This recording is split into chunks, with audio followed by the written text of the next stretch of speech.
Lavrov. He said the president was clear about some of the things he agreed to in his meeting with Vladimir Putin. They will put a Russian-American Business Council together, for example. Fox's Jessica Rosenthal. Later today, President Trump will meet with the European Union Commission president to talk trade. They don't want to have those tariffs put on them. They're all coming to see us. The president told a VFW convention in Kansas City. We're opening up markets. You watch what's going to happen. Just be a little patient. Now, his administration's planning $12 billion in financial aid to U.S. farmers affected by retaliatory tariffs. In Georgia... Are we ready to ring the victory bell tonight? That's Brian Kemp, a Republican President Trump endorsed after winning a primary runoff for governor. Kemp will take on Democrat Stacey Abrams in the fall. This is Fox News. Fair and balanced. In Chicago, 69 degrees, clear skies. 5:02 on AM 560. The Answer. Good morning. I'm Mike Scott. Chicago aldermen are expected to vote later today on whether to rename Congress Parkway for a short distance anyway, after African-American journalist and activist Ida B. Wells. City Council Transportation Committee has passed the Wells-Barnett ordinance last week. The new name would only apply to a small section of Congress Parkway between Grant Park and the Expressway interchange at the west end of downtown. The search is over for a Special Olympics soccer player from Bangladesh who went missing last week in Chicago. Renzwanul Haq has been found safe. He disappeared Thursday after getting into an SUV in front of his hotel. Haq has autism and traveled to Chicago to participate in the 50th anniversary of the Special Olympics. Authorities are confirming that the body of a woman who went missing while swimming at a beach in Gary, Indiana, has been found. Police say the emergency crews searching recovered Tiara Hardy's body from Lake Michigan near Marquette Beach. Hardy went missing on Monday evening while swimming with friends. An autopsy is pending. The sailor who fell into Lake Michigan over the weekend during the Chicago Yacht Club's annual Race to Mackinac remains missing. Chicago police were unable to find John Santorelli yesterday after going missing in the waters Saturday. Santorelli fell off a boat about 4 miles northeast of Navy Pier while competing in that 333-mile race. Organizers of a planned anti-violence march next week on Chicago's north side know some people won't be happy about his demonstration. Speaking yesterday, the Reverend Gregory Livingston said human life, he believes, is more important than some people being upset. And if people are upset about us disturbing their entertainment and their cafe life, human life is more important than recreation. The activists are calling for the resignations of Mayor Emanuel and Police Superintendent Eddie Johnson. New information this morning revealed about a 6-year-old Cary boy rescued from the Fox River last week. The McHenry County Sheriff's announcing yesterday that the child nearly drowned while swimming off a beach at Picnic Grove Park in Fox River Grove. He was not hit by a boat, as previously reported. Police are looking for a man accused of robbing a cell phone kiosk at Knife Point at a mall in Orland Park. Authorities say the robber walked up to the kiosk at the Orland Square Mall and gave employees a note announcing that robbery. The suspect made off with an unknown number of cell phones. Illinois' public school managers say they're keeping an eye on nearly 100 school districts that look to be punishing non-white students more. The Illinois State Board of Education report says 84 districts across the state drew what they're calling a red flag for racial inequality in punishment. The head of the Illinois Farm Bureau says farmers in this state don't want a handout. Farm Bureau President Richard Giebert yesterday saying he and other farmers across the state would rather have access to free markets and trade. Giebert saying the president's tariff push will be bad for farmers in the long term.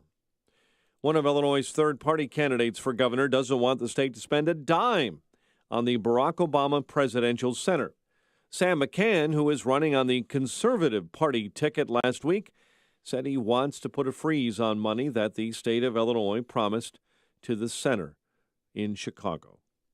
Illinois' former First Lady is trying to catch the eye of President Trump again.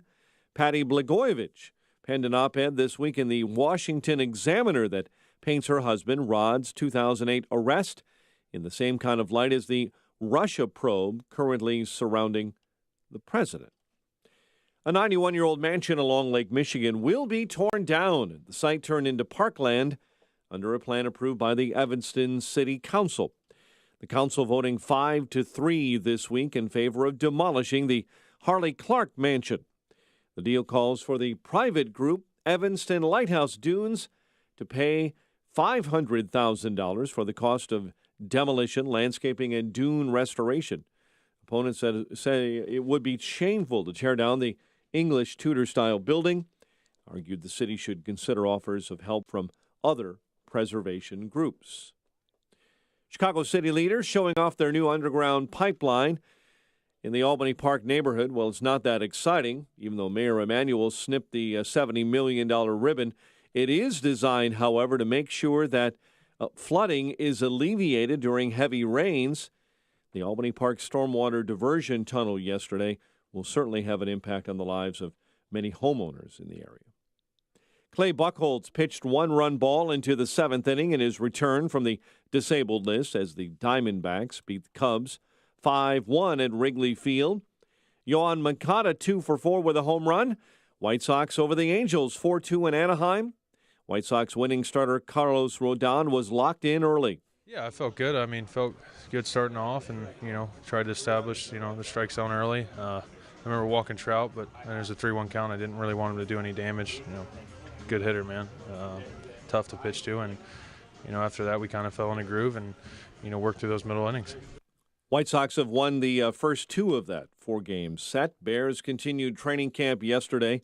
Linebackers Danny Trevathan and Aaron Lynch both missing practice again. The news, a service of Unbound.org. When you sponsor through Unbound, you not only open the door to education for a young person, you empower a family to build a foundation of financial stability. Empowerment and respect come from Unbound.org. 5:08, a check of traffic and weather on the way next on AM 560. As press secretary for President Trump, Sean Spicer had a front row seat to history. And in his new book, he reveals details about what really happened behind the scenes during the campaign and the early days of the administration. On Wednesday, August 8th, Sean Spicer is coming to Chicago. Meet Sean Spicer and get a copy of his new book, The Briefing, at the Museum of Broadcast Communications. Tickets are absolutely free. Thanks to healthinsurancementors.com. Get your tickets at 560theanswer.com/briefing. That's 560theanswer.com/briefing. Thinking about life insurance? What if you could make one free phone call and learn your best price from nearly a dozen highly rated, price-competitive companies? Well, that's exactly what happens when you call SelectQuote Life. For example, George is 40. He was getting sky-high quotes from other companies because he takes meds to control his blood pressure. But when I shopped around, I found him a 10-year, $500,000 policy for under $25 a month. I'm SelectQuote agent Dan Savino. And believe me, if SelectQuote isn't shopping for your life insurance, you're probably paying too much. For your free quote, call 800-982-3377. That's 800-982-3377. 800-982-3377. Or go to SelectQuote.com. Since 1985, we shop, you save. Get full details on the example policy at SelectQuote.com/commercials. Or price could vary depending on your health, issuing company, and other factors. Not available in all states. Every business owner knows that digital marketing is crucial to your success. Getting the most from your online marketing budget and quantifying and analyzing those results are issues nearly all companies face. Dave Rohr, Northside Metrics founder and co-host of the Business of Digital podcast, not only shares your values, but also knows how to answer those tricky digital marketing questions. Whether you need a full-service digital agency or you want support for your in-house team, Dave and the Northside Metrics team are your digital marketing experts. Northside Metrics can help your business with PPC, SEO, SMO, or any of the other acronyms you hear about. They can also help you understand your analytics and craft a plan of action based on the data, not just whims. Northside Metrics creates custom plans that help you reach your business goals and still fit your budget. And for the record, nothing is outsourced or offshored. Ready to learn more? Call Dave Rohr, toll free at 844-406-6784 or visit northsidemetrics.com. northsidemetrics.com. 511. Check the roads this morning in the Alarm Detection Systems Traffic Center. Get the latest on the early morning roads from Jim Talamonte. Good morning, Jim. Good morning, Mike. Park Ridge, Oakton is blocked off right now between Northwest Highway and Greenwood. It's due to a rollover crash. You see that closure area has been changed between Western and Knight right now. It's still in that same vicinity in Park Ridge. Inbound Ryan. Traffic a little heavy approaching downtown. Some overnight roadwork has cleared. Also on the inbound Bishop Ford, overnight roadwork has wrapped up. So traffic's moving pretty well now. And just a little congestion in the area approaching the Ryan. On the Stevenson inbound, traffic's heavy. Ashland to Lakeshore Drive. That's after traffic was backed up a bit on the ride, but it's just a brief tap of the brakes there on the inbound Stevenson. The other expressways and tollways look pretty good. Traffic, service of unbound.org. In places around the world, there are elders who long for community, connection, and the opportunity to live with greater dignity. You can help bring a brighter tomorrow to one person who has helped us all build a better world. Meet one at unbound.org. Traffic answers when you need them most. I'm Jim Talamonte on AM 560. The Answer. Chicago's Morning Answers starts next. Your official Chicagoland weather forecast. From the 1 Hour Heating and Air Conditioning Weather Center, here is our meteorologist, Kevin Snyder. A mostly sunny day today with a high 88. Partly cloudy night with a late night shower, low 68. Shower left over in a few spots early in the morning tomorrow. Otherwise, clouds and even some sunshine with a high 80. Partly cloudy night, low 60. Partly sunny Friday, high 76. I'm Kevin Snyder on AM 560, The Answer. 69 at O'Hare, 74 along Chicago's lakefront. Our next news update is at 5:30. And Chicago's Morning Answer with Dan and Amy starts now on AM 560, The Answer. This hourly segment is brought to you by 1-800-4blindchicago.com. Call 773-447-5448 and get the sun out of your eyes. This is Chicago's Morning Answer with Dan Proft and Amy Jacobson on AM 560, The Answer.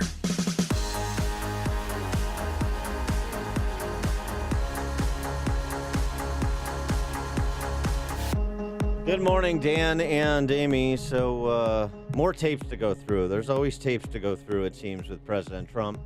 And the Cohen tape that Michael Cohen, his sort of goofball fixer dude, taped conversations between him and his client, President Trump. 12 of those tapes have been turned over to the state. Privilege essentially has not been challenged. And the one that made the news over the weekend, now CNN obtained a copy of it somehow, probably from Michael Cohen. Yeah. Or Michael Avenatti. Or No, I think they said Michael Cohen gave him the tape. Okay, there you go. And it's from 2016, and they're talking about a payment between Karen Trump McDougal. and Karen McDougal. She's not a paymate. She's a playmate. No, they were calling her the playmate turned paymate. Just listen. Aren't they clever? Aren't they? I need to open up a company for the transfer of all of that info regarding our friend David, so that I'm going to do that right away. I've actually come up and I've spoken to Alan Weisselberg about how to set the whole thing up with funding. Yes, and it's all the stuff, because you never know where that company, you never know where he's going to be. Correct. So I'm all over that, and I spoke to Alan about it when it comes time for the financing, which will be. Listen, what financing? We'll have to pay you. So no. I got no. You can hear him. It's kind of petering off at the end. I'll pay cash, and then Cohen goes like, no, and then he said check, and then it cuts off. Dun, dun, dun. I mean, it's slimy. It feels slimy. Knock me over with a feather. It's slimy that Cohen, who's his alleged friend and the fixer and the gatekeeper, would secretly audio tape someone who is his boss, essentially, someone who is hired by him. After hearing that tape, Yes. you'll have Rudy Giuliani probably reiterate what he said over the weekend, that it's exculpatory. and you'll have Adam Schiff call for his impeachment, and you'll have John Brennan call for a firing squad. Which do you think? Exculpatory, ignore, impeachment, firing squad. 312-642-5600, turnkey.pro answer line. 646-36DA, turnkey.pro text line. Now, Cohen, when he says our friend David. Yeah, that's the editor or the owner of National Enquirer. So they paid her. They paid David to hire her as an employee. Are you yeah, sure? to get her story. So they paid, and they worked it through with a guy named Alan. What's it? I'm sorry. I said I don't feel well. Okay, I'm trying to explain because my friends work at the Enquirer. They told me about this story a long time ago. They said our boss got $150,000 paid for by this guy Alan, and then in return we paid Karen to tell her story to us. We interviewed her 3 times. It was a catch and kill. They had no intention of ever running the story, but then they let her do fitness articles that were just god awful. What's the Enquirer's name? David what? David, I don't know. I'll find out right now. Why is this? It's what Chicago is talking about. It's Chicago's Morning Answer with Dan and Amy on AM 560. The Answer.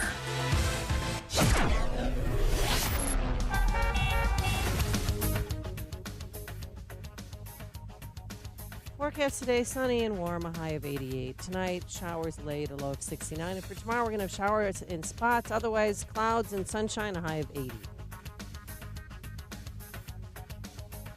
Jim Talamonte in the Alarm Detection Systems Traffic Center. How you doing, Jim? Thanks, Amy. Good morning. Good morning, Dan. I-55 northbound. We got delays. Veterans Parkway to 53. There's a crash there blocking the left lane. Farther north, little congestion on the inbound Stevenson approaching the Rhines. We're looking at about 36 minutes. 355 to Lakeshore Drive. The Edens is fine. Major work on the Eden Spur starts tomorrow. It's going to be down to 1 lane for the rest of the summer. That's going to cause some significant delays in that area. Right now it's clear. The Edens, the Kennedy's fine. The Eisenhower, no delays yet. Mount Orion, 2-minute delay, 18th into downtown. Bishop Ford, 2-minute delay, Cottage Grove to the merge. Tollway still good, no problems to report in northwest Indiana. I'm Jim Talamonte in the Alarm Detection Systems Traffic Center. Your business is moving fast. It has to. Competition is stronger than ever. You've got a lot to deal with to keep your business moving forward. But there are some things you should delegate to others. It's the only way to concentrate on what you do best and for your business to thrive. What Turnkey IT does best is take care of every aspect of your computer and IT systems. When you go all in, they become a partner in your business's success. Your staff doesn't have time or the resources to keep up on the latest computer and software upgrades, potential threats, or know when it's time to upgrade equipment. That's what Turnkey IT's all-in small business package is for. You get world-class help desk, on-site and remote support, monitoring of network resources, 365 hosting, cloud backup, antivirus, and more. Plus, new hardware every 4 years. Whether your business is 1 person or 200, keep it moving in the fast lane. Go all in with Turnkey IT by your side. Leave the technical stuff to the pros so you can focus on the important things. Visit turnkey.pro today. It's back. The MyPillow buy one, get one free offer back for the month of July. And if you haven't bought your MyPillows yet, here's your chance to save big. Hey, even our 45th president mentioned he sleeps on a MyPillow. Mike Lindell, the MyPillow guy, was at his rally in Fargo last month, and the president recognized him and endorsed MyPillow on national TV.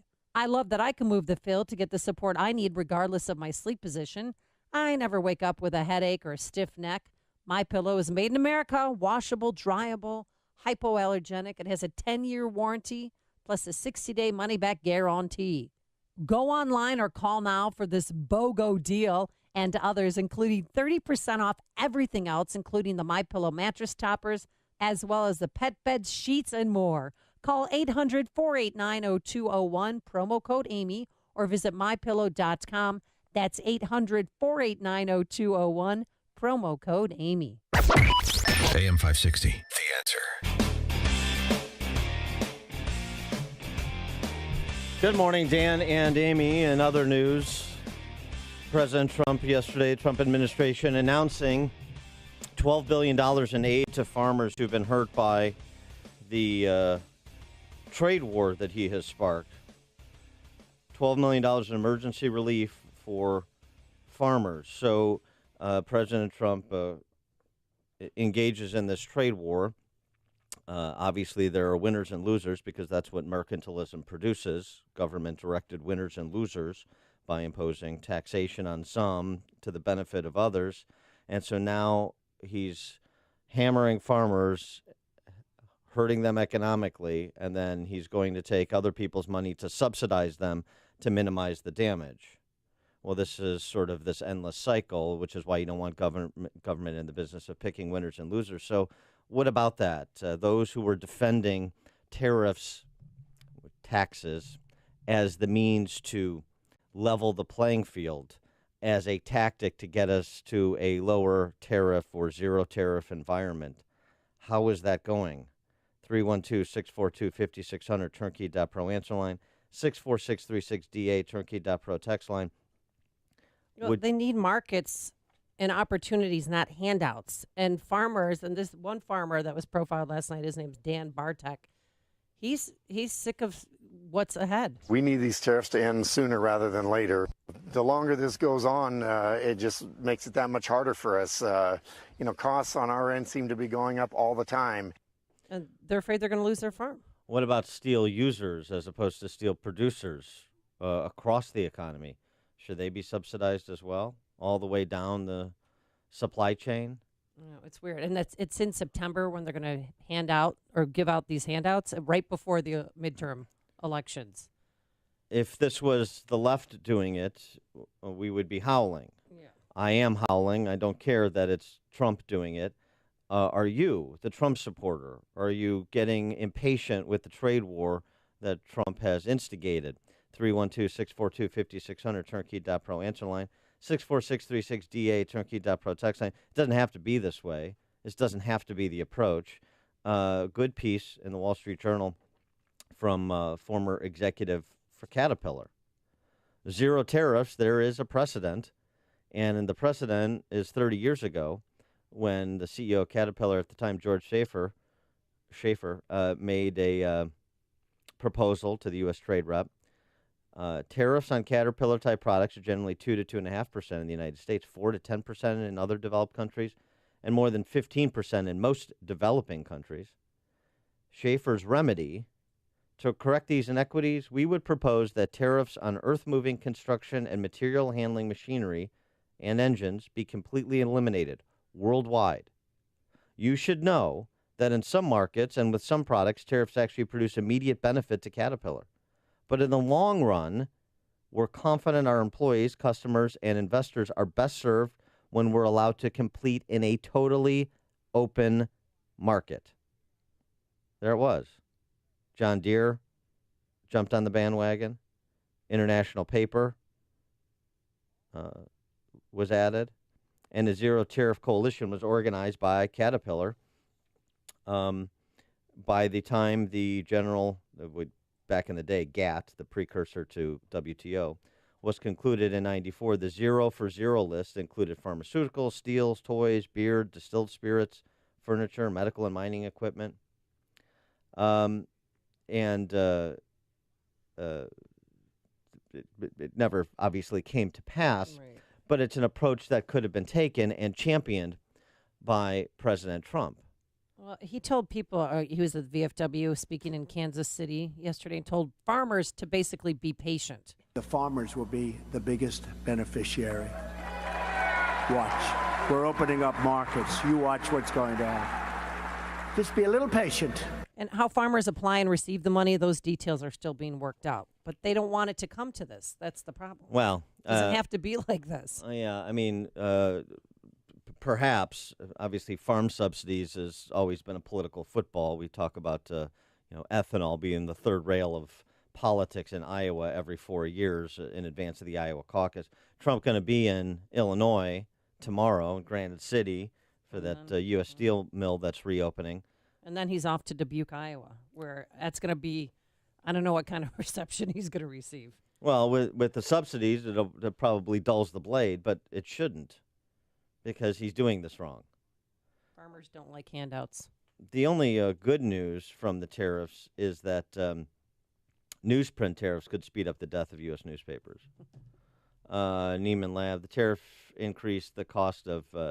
that have been imposed increased the cost of newsprint by as much as 30 to 35%. Some change better in shape than others to survive that increase in cost.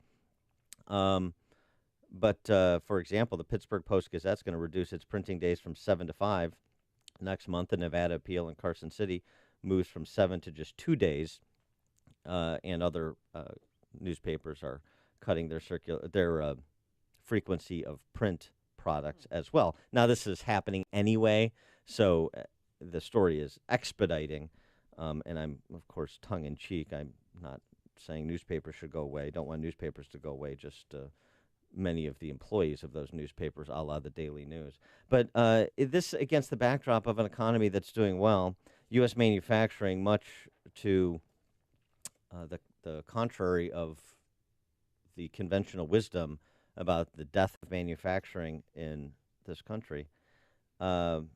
Report last week on GDP by industry showed that real manufacturing output in the U.S. reached an all-time record high of more than $2 trillion in the first quarter of this year. All-time record high of real manufacturing output. It's taken a while for manufacturing to recover from the Great Recession, but it has recovered. And so, again, with all deference to Larry Kudlow and the idea that this is a medium-term play for a lower tariff environment across the board, I'm not seeing it, and we're not seeing it yet. Dennis in Villa Park, you're on Chicago's Morning Answer. Yeah, I was just thinking, I mean, just from the perspective of a liberal that's not for big business and how they make their obscene profits, how can they be mad if these big conglomerates, because that's pretty much what we're talking about, all the big farm companies, they're going to be punished with this tariff because they're not paying their fair share. Isn't that their perspective? Well, you mean so liberals complaining about the subsidies to farmers? That's what you're asking. Well, yeah, and then the major companies like Archer Daniels, all the big ones that are into farming. Well, right. But the question, Dennis, is what about from the conservatives' perspective, the free marketeers' perspective? How do you look at Trump's trade policy and its impact so far? There, from a conservative point of view, yes, I agree with you to a certain degree. I do understand that to try and get something to come down, you have to have some type of negotiating point. Maybe it's extreme. That's where I'm a little bit shady on, but I do agree that having a trade war isn't definitely a good thing. All right, thanks for the call, Dennis. Appreciate it. Alcoa, the top U.S. aluminum manufacturer, tariffs could wipe out $100 million of income at Alcoa this year. That's about 18% of profits last year. Alcoa CEO Roy Harvey saying tariffs will not solve the challenges facing the aluminum industry. Well, clearly. And remember, it was back in March, Commerce Secretary Wilbur Ross slapped a 10% tariff on aluminum and 25% on steel in the name of helping American metal manufacturers. So it's one thing to take the posture of America first. It's another thing to implement you punish your consumers, we punish our consumers. You punish your businesses, we punish your business. Eye for an eye, everybody goes blind approach to macroeconomics. That's what the Trump administration is doing right now, and there's cost to it. And it's not defensible, at least not from an Econ 101 perspective. Coming up on Chicago's Morning Answer, Senator Orrin Hatch is alive, and he has a sense of humor. But first, let's go into the newsroom. 69 degrees in Chicago. 5:30 is our time, and we're following developments in Toronto this morning, where ISIS has claimed responsibility for Sunday's mass shooting in that major Canadian city. The terror group says in a statement the shooter who killed 2 and wounded 13 others was, in their words, a soldier of ISIS. The group says he carried out that attack to target citizens of coalition countries against ISIS. Meantime, a Michigan man who was picked up in Syria is being charged with providing support to ISIS. Federal prosecutors say the 28-year-old man worked for and with the terror group from 2015 until last month. There's more tape between Donald Trump and his attorney, Michael Cohen. CNN claims that conversation from 2016 deals with how Trump was looking to buy the rights to the story of Playboy model Karen McDougal, who claimed she had an affair with Trump. When it comes time for the financing, which will be... Listen, what financing? We'll have to pay you. So I'll pay the kid. No. I got... Cohen can be heard talking about starting a company for the transfer of all that information regarding our friend David, referring to David Pecker, head of the National Enquirer, owner, American Media. President Trump defending the tariffs he has imposed on some foreign products yesterday. We're losing hundreds of billions of dollars with individual countries a year. And they're sticking. You got to stick it out. We got to fight it.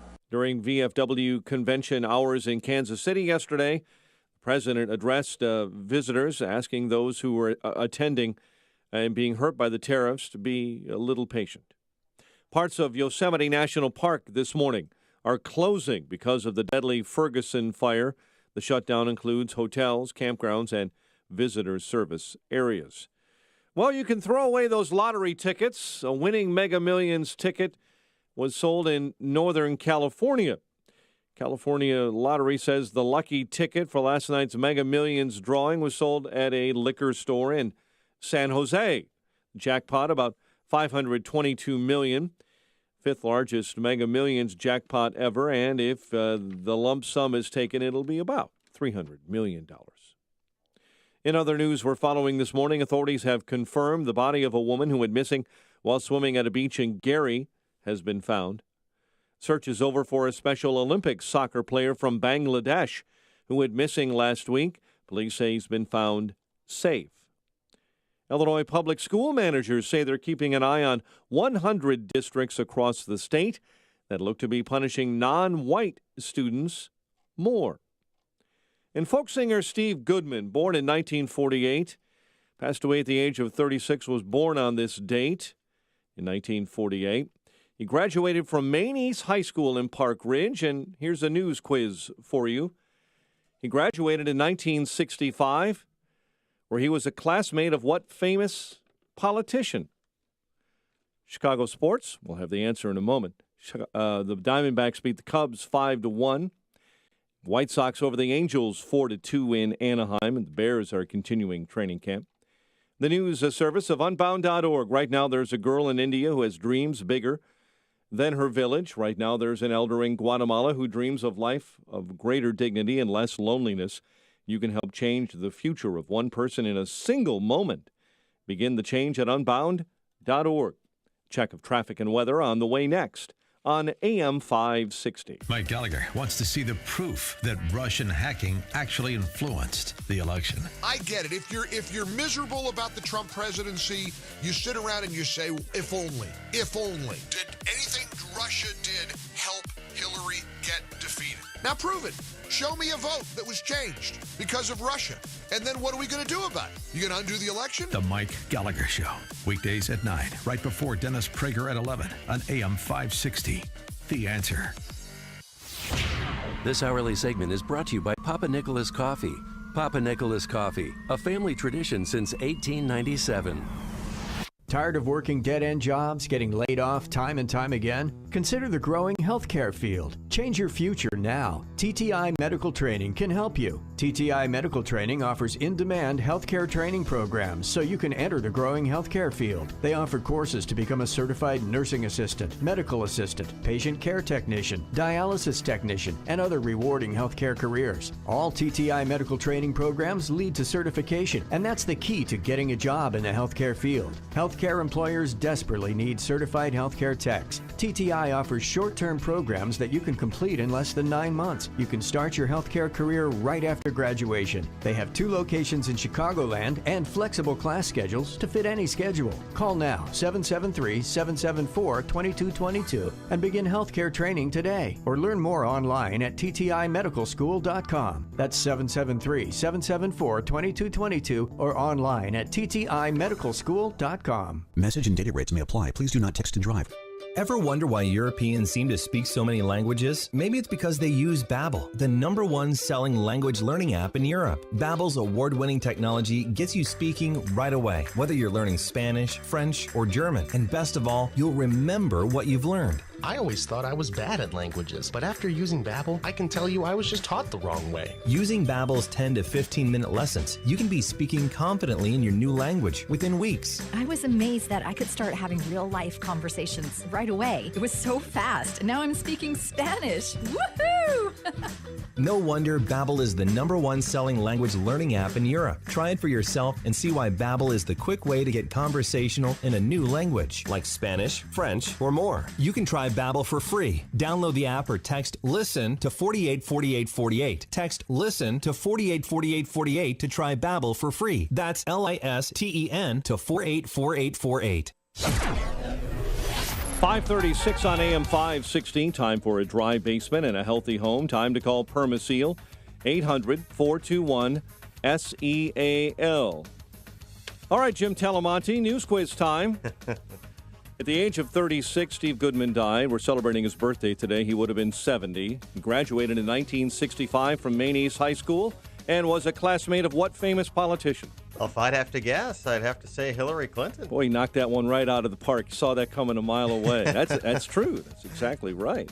And in the Alarm Detection Systems Traffic Center, what's going on the road? Well, and we'll start in Park Ridge, of all places. There's a closure of Oakton Street for 1 block between Western Avenue in Park Ridge and Knight. Got a crash there with the utility pole down. It's blocking the roadway.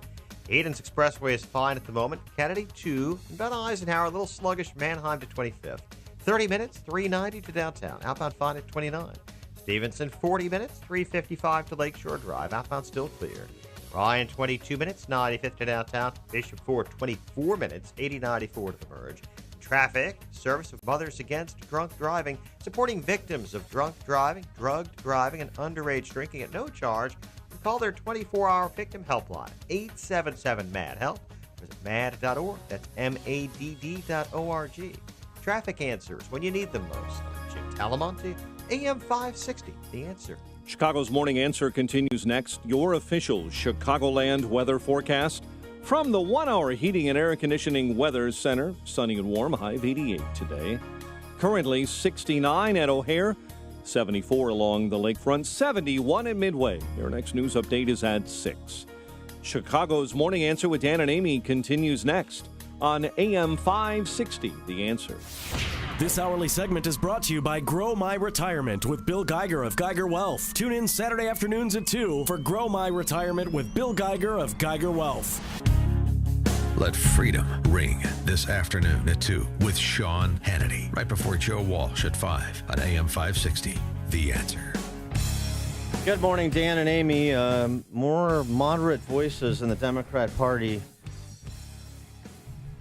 coming out to warn of the impending missed opportunity if the party is turned over to Alexandria Ocasio-Cortez and the like. An interesting piece by David Van Dyke in Wall Street Journal. He's been active in Democratic national policy and politics for 40 years. To beat Trump, get a grip. The president political and media rage over Trump's sellout to Vladimir Putin is an overreach. He suggests that Democrats and media, he repeats himself, calling for Trump's impeachment, are engaged in a risky strategy. Trump, were they to pursue impeachment, even if they did get the House, could very easily be strengthened, as much as the possibility is that he would be harmed. Democrats need to take a fresh look at why and how Trump won the 2016 election. The idea that Trump won because of white supremacists and religious nuts and haters of all sorts, this is a failure to recognize what actually happened. President Trump was the consequence of a nationwide loss of confidence in all of the American establishment: political, media, cultural, business, financial. It's fascinating to hear some concern coming from Democrats, and the reason there's concern is because of pieces like this in the New Republic. There is no silent centrist majority. There's no place for centrists to land. There's no room for moderate voices other than on certain op-ed pages, moderate voices coming from the center left. And then there's the examples around the world of what is being advocated by Comrade Bernie and AOC, the Juan and Eva Perón of America. We've talked a lot about Venezuela. What about what's going on in Nicaragua? It's in the 1980s all over again because Daniel Ortega is back in power. And our friend Brett Baer at Fox News had a fascinating interview with Daniel Ortega. Wow. Sort of surprising that Ortega agreed to sit down with him amid the protests of college students and others going on in Managua, the repression by the Ortega administration, murders, disappearances of protesters. And he sat down with Brett Baer to, I guess, try to do some sort of damage control. I don't think it went as well as he thought it would. Brett Baer asking Ortega about those government-sponsored disappearances and killings. Why are paramilitary forces involved in armed actions against those who are protesting your government? It's been a week now that turmoil has stopped. Matters are becoming more normal in the country, and there have been some demonstrations, both against and in favor of the government. Yeah, he's sort of soft-pedaling that, but to Baer's credit, he doesn't let it go. He also points out that it seems like Ortega, who was instrumental in deposing Somoza some 40 years ago, has become Somoza, including establishing an authoritarian dynasty. The vice president of Nicaragua, Daniel Ortega's wife. They are attacking protesters who have called for you to step down. They are attacking protesters who say that you eliminated term limits, that accuse you and your vice president, your wife, of setting up an authoritarian dynasty. They are attacking the Catholic Church that has spoken out against your government. So you are distancing yourself from all of these attacks? First of all, in none of the peaceful demonstrations have we been attacked. At night, when there are no peaceful demonstrations, we've had clashes provoked by the paramilitary forces, organized by people who are against the government and who have attacked and who have fought against police stations. Well, first of all, we're not talking about any dynasty. It never occurred to me to set up a dynasty. My wife, it's the first time ever she's been vice president. She'd not been vice president before. Oh, so it's just a recent thing. Now, there's the sanitized version from the dictator, which is always what you get. Here's what actual people in the street are saying, like, for example, this woman whose son was killed. Or, I'm sorry, her nephew. This is the aunt of a young man who was killed by the government. Por favor. Please, the people, United Nations, come together to save us from this disgrace that we are living through. This is not just for the government and police to be able to do this to us. Innocent boys who have a future in front of them, dead university students. So you're talking in the hundreds so far. This has sort of been an underreported story with everything else going on geopolitically. But here is another example. I mean, Daniel Ortega is a Marxist revolutionary. He has been for 40 years. and now he's back. How did he get back in office? Well, some of these countries that can't extricate themselves from the grip of terrible, poisonous philosophies like Marxism and poisonous leaders like Marxist dictators like Daniel Ortega. This is the cultural same things. The policies he's pursuing are the same policies being advocated by the quote-unquote Democrat socialists as they define themselves in this country. Now, they're, of course, not advocating, taking a position that is pro-repression, but this is where it ends. And we see it in Central America, and we see it in South America, and we see it everywhere socialism has been implemented. It doesn't work. And the funny thing is, even at the sort of pedestrian level, The View, Meghan McCain stumped the ladies on The View by asking for a country where socialism works.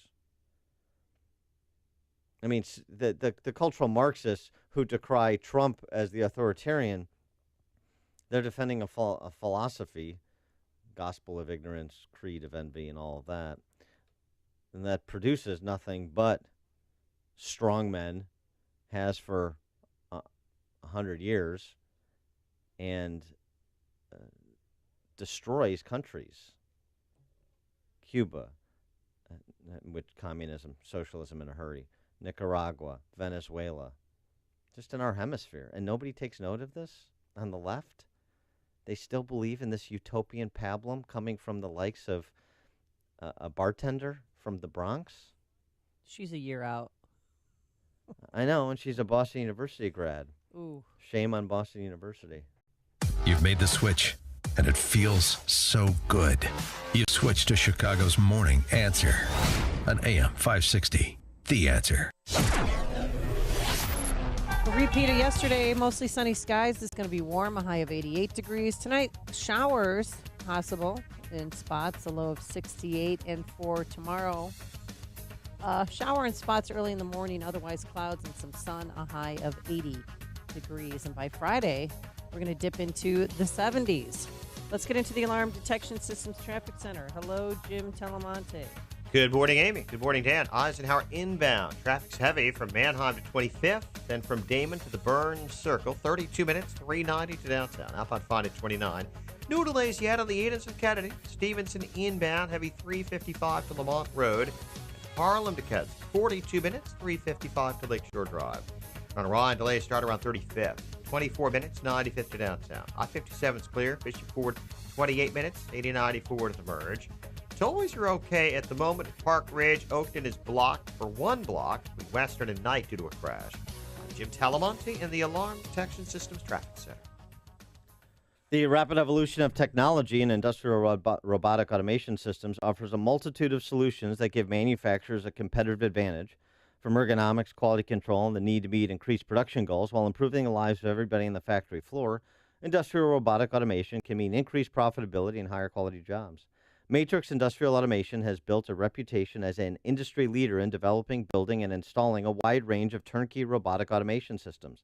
Manufacturers big and small, local and worldwide, depend on Matrix to deliver the most optimal and robust industrial automation systems with improved ROI in mind.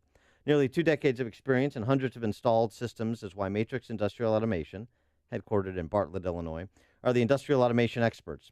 For information or to schedule a free automation consultation, visit matrixindustrialautomation.com or call 847-841-8260. That's matrixindustrialautomation.com. Finding affordable education for your young ones that teaches values and delivers a great education is a challenge these days, especially for the pre-K through 8th grade formative years. Private grade school can be expensive, but you want your child to have a strong foundation and good start with his or her education. St. John's Lutheran School in Lombard could be what you've been searching for, and more affordable than you imagined. They feature a rigorous, faith-based curriculum combined with an outstanding variety of extracurricular activities that prepare children for personal and spiritual growth and academic success. They have sports for 5th to 8th grades, clubs like German and Spanish, band, drama, National Junior Honor Society, and student council. muscle. St. John's Lutheran School in Lombard prepares your child for accelerated programs in the best private high schools. Find out more about the long tradition of excellence in Christian education St. John's Lutheran School has at stjohnslombard.com.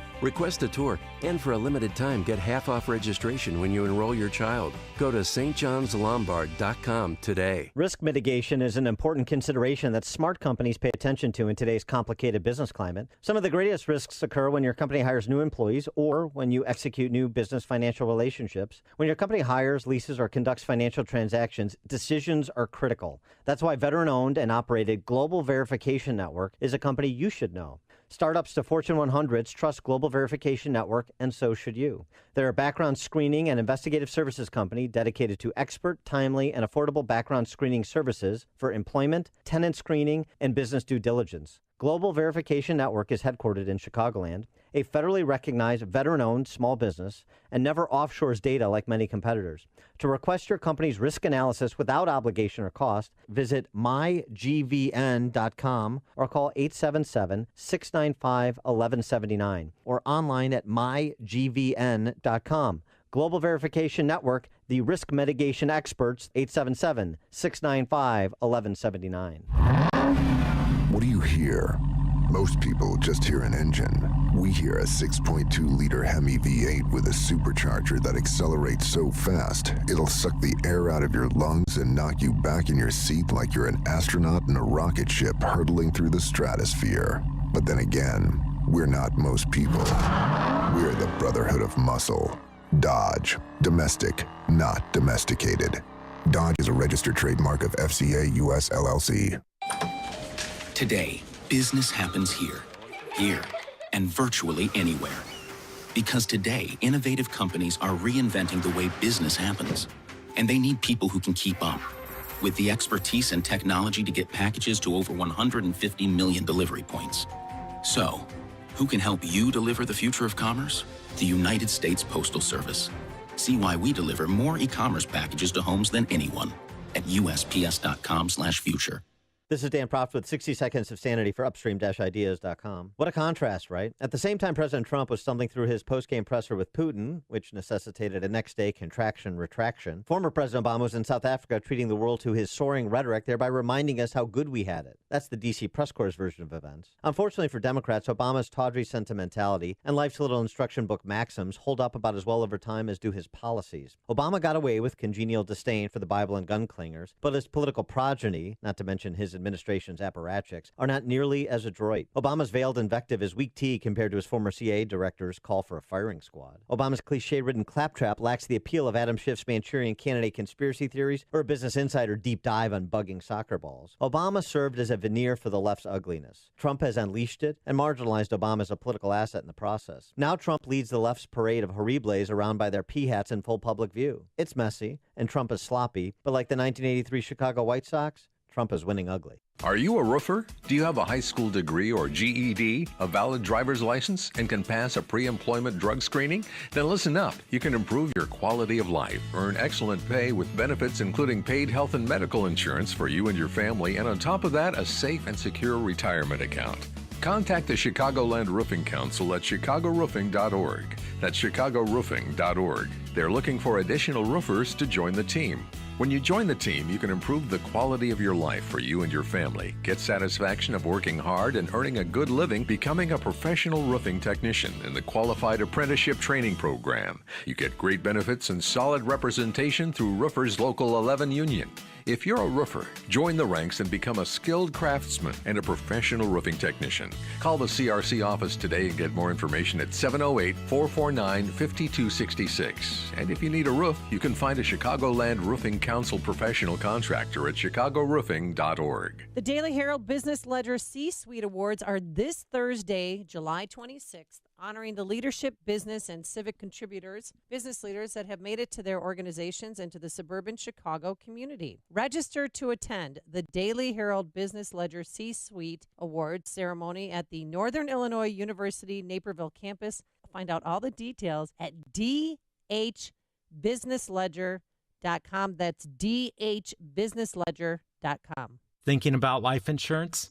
What if you could make one free phone call and learn your best price from nearly a dozen highly rated, price-competitive companies? Well, that's exactly what happens when you call SelectQuote Life. For example, George is 40. He was getting sky-high quotes from other companies because he takes meds to control his blood pressure. But when I shopped around, I found him a 10-year, $500,000 policy for under $25 a month. I'm SelectQuote agent Dan Savino. And believe me, if SelectQuote isn't shopping for your life insurance, you're probably paying too much. For your free quote, call 800-982-3377. That's 800-982-3377. 800-982-3377. Or go to SelectQuote.com. Since 1985, we shop, you save. Get full details on the example policy at SelectQuote.com/commercials. Your price could vary depending on your health, issuing company, and other factors. Not available in all states.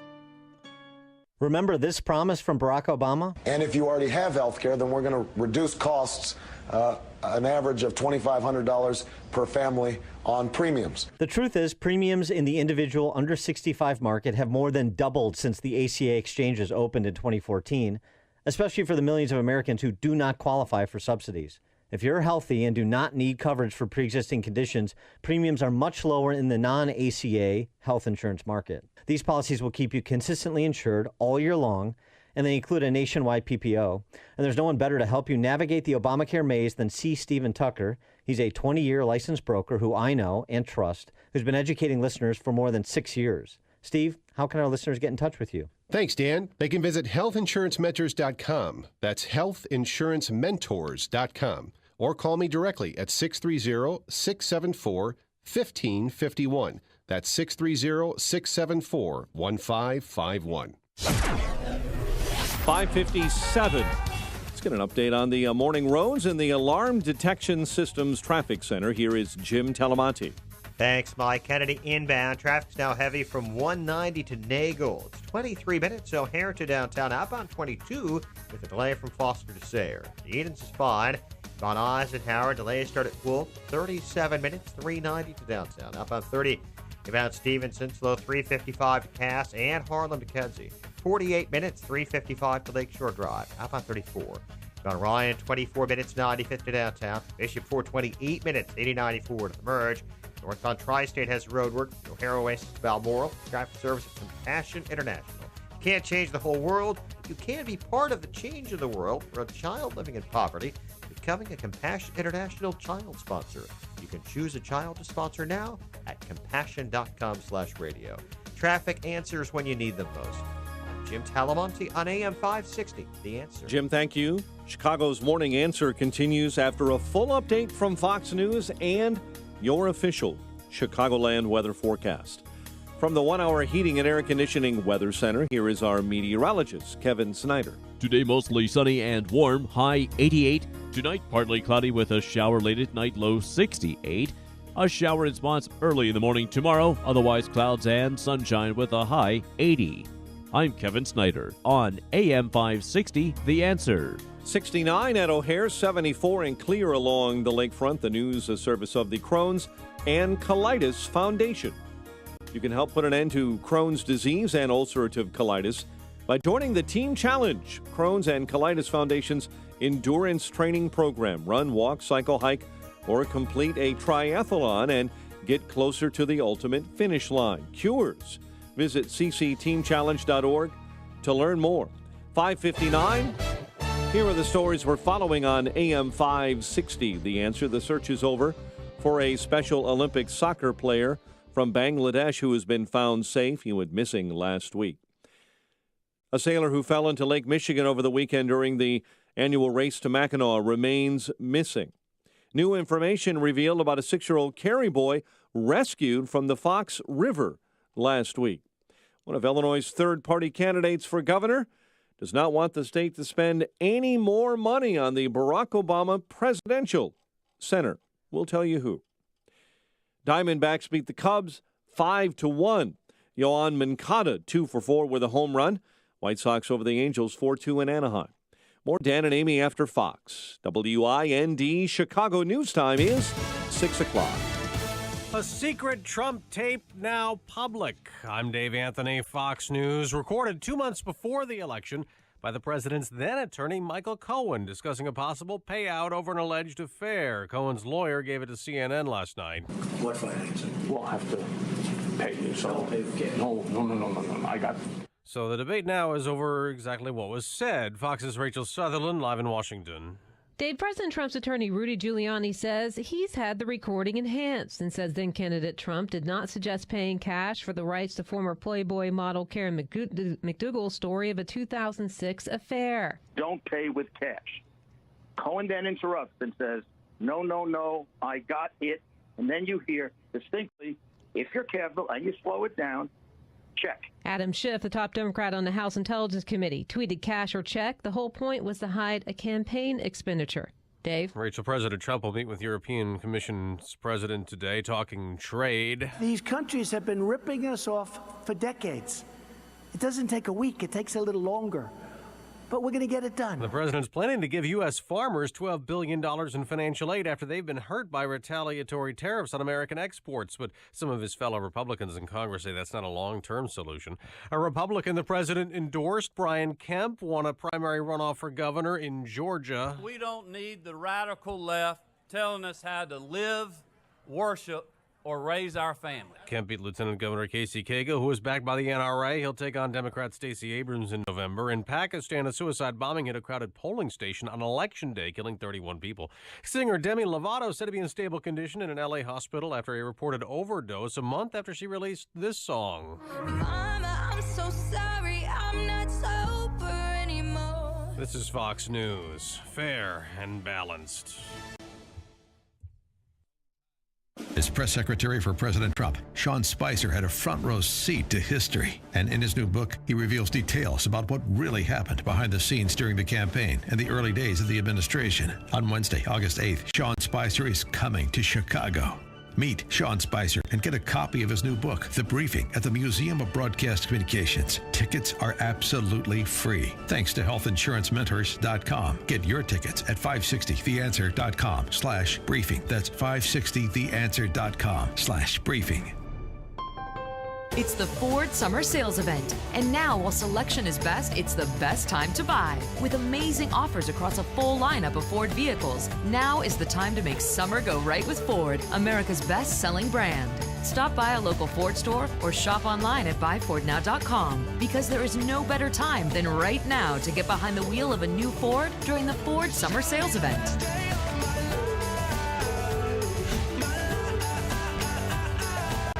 The Ford Summer Sales Event is here. Right now, get 0% APR financing for 72 months plus $1,000 Ford credit bonus cash on a great lineup of Ford SUVs. Best-selling claim based on 2017 calendar year sales. Not all buyers qualify for Ford credit financing. 72 months at $1,389 per month for $1,000 finance regardless of down payment. Not available on Expedition. For all offers, take new retail delivery from authorized Ford dealer stock by 7/31/18. See dealer or go to buyfordnow.com for qualifications and details. This hourly segment is brought to you by On Target Radio. From firearms and Second Amendment rights to personal freedoms and government intrusions. Listen here Sunday nights at 9. This is Chicago's Morning Answer with Dan Proft and Amy Jacobson on AM 560. The Answer.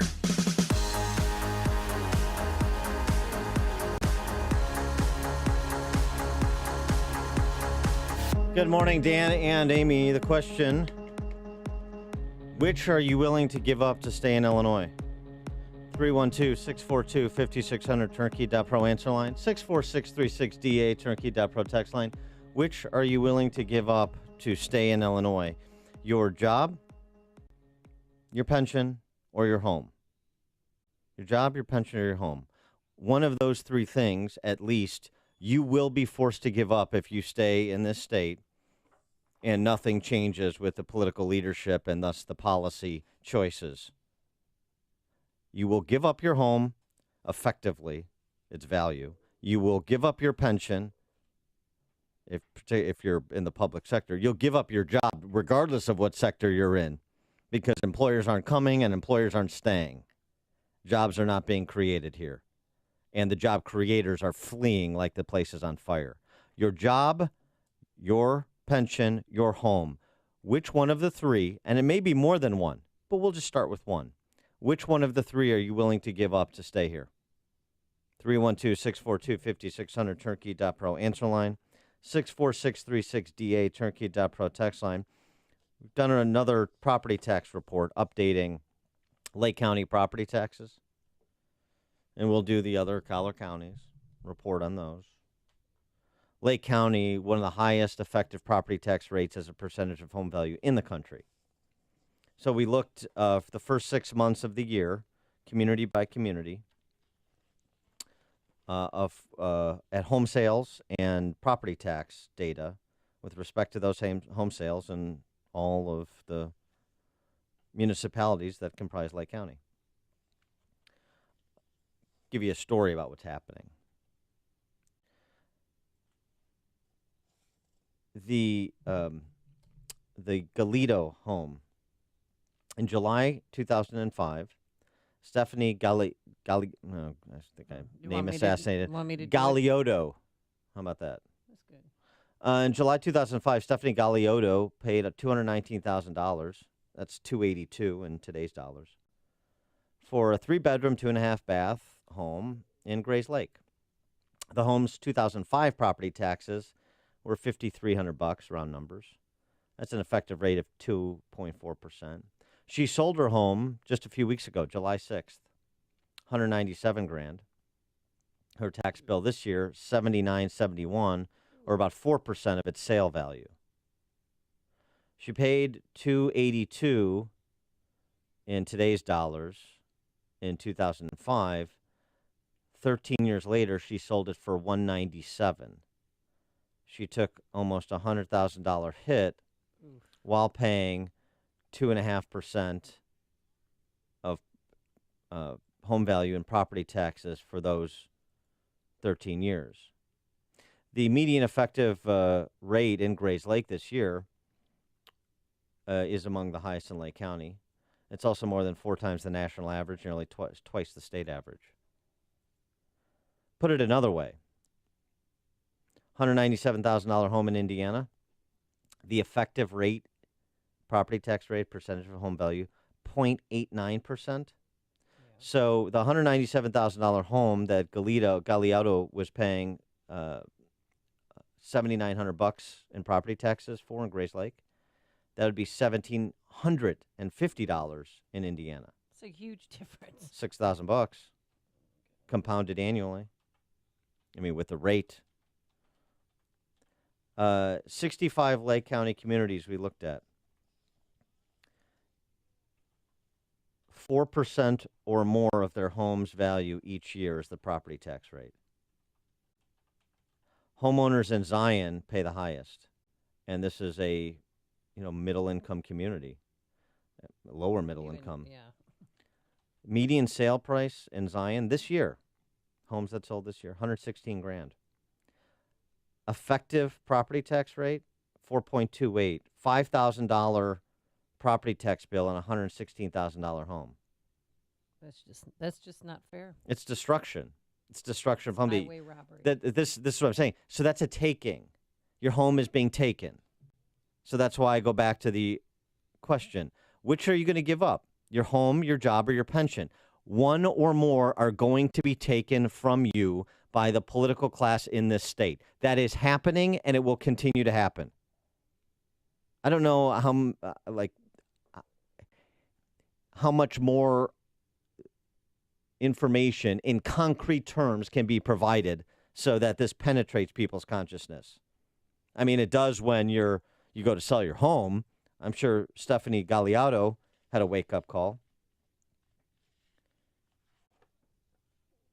William and Jennifer Zahn sold their 4-bedroom, 3-bath at 1909 Midday Drive in Zion, July 20th for $197,000. It looked like a 31% increase from what they paid in 2011, $150,000. So let's, go on the other side of the Great Recession. Oh, really? Oh, bought it $150,000 in 2011, sold it for $197,000 on July 20th of this year. Tidy little profit. Wrong.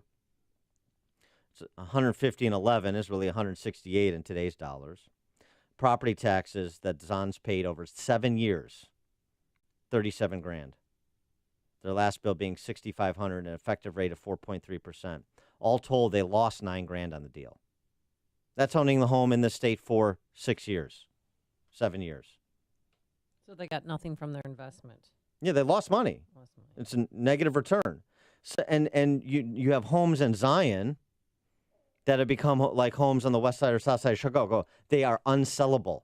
Their actual market value is zero. Nobody's interested.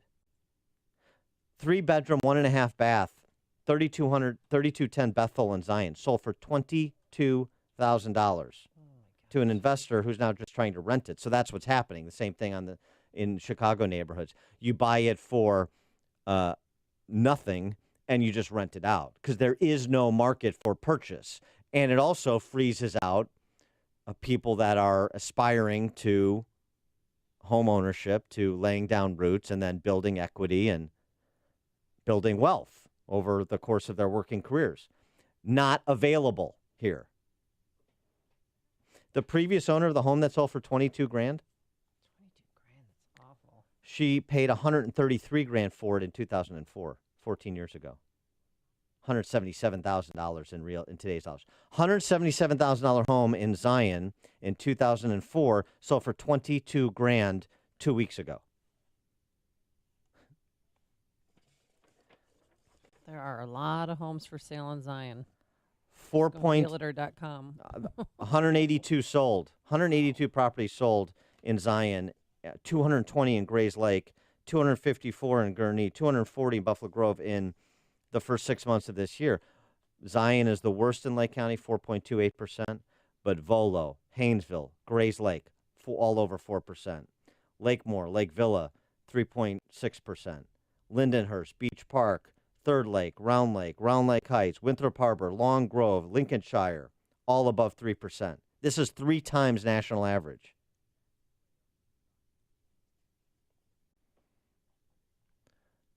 Kevin in Libertyville, you're on Chicago's Morning Answer. Good morning, guys. Hey, Dan, it's funny you should say, what do you want to lose? Because I would love to give up my house. The problem is we can't find a buyer. And we live in a very nice Libertyville's community. lovely. Libertyville, we had our kids. Our kids are grown out of the home. We don't need a 5-bedroom house anymore, and so we put it on the market. We figured, oh my God, this is going to sell in a week. It's so easy to get rid of. The market has literally collapsed. We have no buyers. We've lowered our price 6 or 7 times. It's pathetic. I hear there's so many anecdotal stories about people who own $1 million plus homes are just capitulating and just getting out, figuring they'll recoup it on the long end by not paying the exorbitant taxes. If it wasn't so sad, it would be funny. But you almost want to say, can't there be something done with a class action lawsuit against corrupt, inept politicians? I mean, if someone walked into your house and stole $100,000, $200,000, $300,000 plus, you'd be in court in a heartbeat. But what do you do in this kind of a situation? Yeah, it's tough because we've elected the thieves. Yeah, thanks for the call, Kevin. I appreciate it. Sorry to hear about the situation with your home. I mean, let me just give you a high-end example since he mentioned the 7-figure homes that do not sell. They are not selling. You're in the suburbs, you get above 600. Good luck. The 25,000 square foot Schweppe estate in Lake Forest, 27 rooms, 425 feet of beach on 5 acres. It's been on the market for a decade. The current sale price is $8.95 million. I mean, I know this is ridiculous, but it still gives you a sense of what's happening. $8.95 million. In 2008, the sale price was $18 million. Oh my gosh. Its asking price has fallen by $10 million. They slashed it in half. What are their property taxes? The property taxes have increased from $118,000 to $145,000 over the past decade. Gosh. right? That's right. We've tried to explain this before. Your home value goes up, your property taxes go up. Your home value goes down, your property taxes go up. One thing is constant in Illinois. Your property taxes are going to continue to go up because the spend goes up. And the spend in the suburbs, driven by local school districts, it is always increasing. Enrollment's up, enrollment's down. Doesn't matter. Spend is increasing, property taxes are increasing. Pension benefits, salary and pension benefits, escalating. The unfunded liabilities escalating, property taxes increasing. That's the constant. So home equity declining, if not being completely eviscerated. The same price as the Schweppe estate. For the same price, $8.95 million. Gets you $5,800. 5,800? Excuse me, 1,500 square feet. 5,800 square foot, 5-bedroom, 1/3 of an acre in Beverly Hills. Its tax bill is 40% of the Schweppe's estate in Beverly Hills, California. Doesn't get you as much property, but taxes? What is their deal in California? yeah, they've got the cap from the referendum in the 80s. The one They're positive lucky. tax policy in California. Well, that's right. Lewis in Dayton, Texas. Good morning, Dan. How you doing this morning? Morning. I listen to your guys' show to be well informed. So I have a question and a comment. But before I get to that, I'd like to tell you, Dan, my dad last year sold his home in Illinois, in Grays Lake. It was built in 1979. He paid $178,000 for it 10 years ago. It's a 3-bedroom, 1-bathroom. He actually lost on that because he only was able to sell it for $165,000. He moved out here, bought a 2-acre home built in 2002. It is a 3-bedroom, 2-bathroom, and he only paid $99,000 for it. Mm-hmm. Wow. But my first question would be: is after everything, you listening to all the stats and everything you guys always throw out about Illinois, why is it that people aren't catching on to what's going on out there? I mean, everything I hear is people are losing this and losing that, and they're taking it away, but yet you still have a lot of Democratic people out there that are still voting for these same people in office. Even though they're taking everything away from them, they are still voting these people in office. Yeah. And that would be my first question. My comment would be is not what am I willing to give up to stay in Illinois. It is what is Illinois willing to do to keep me? Because if I leave, I take my money, my tax dollars with me. That's money that doesn't get pumped into the local economy there. I don't understand that part. Maybe you can inform me a lot better, Dan. I appreciate it. Lewis, thanks for the call. That is the right question. What is Illinois willing to do to keep me here? That's the right question.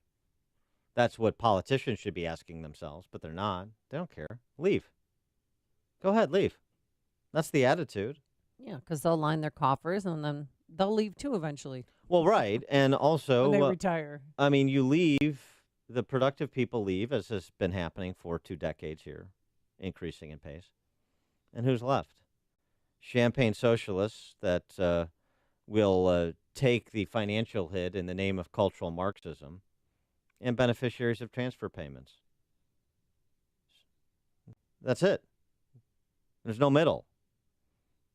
It's effectively California.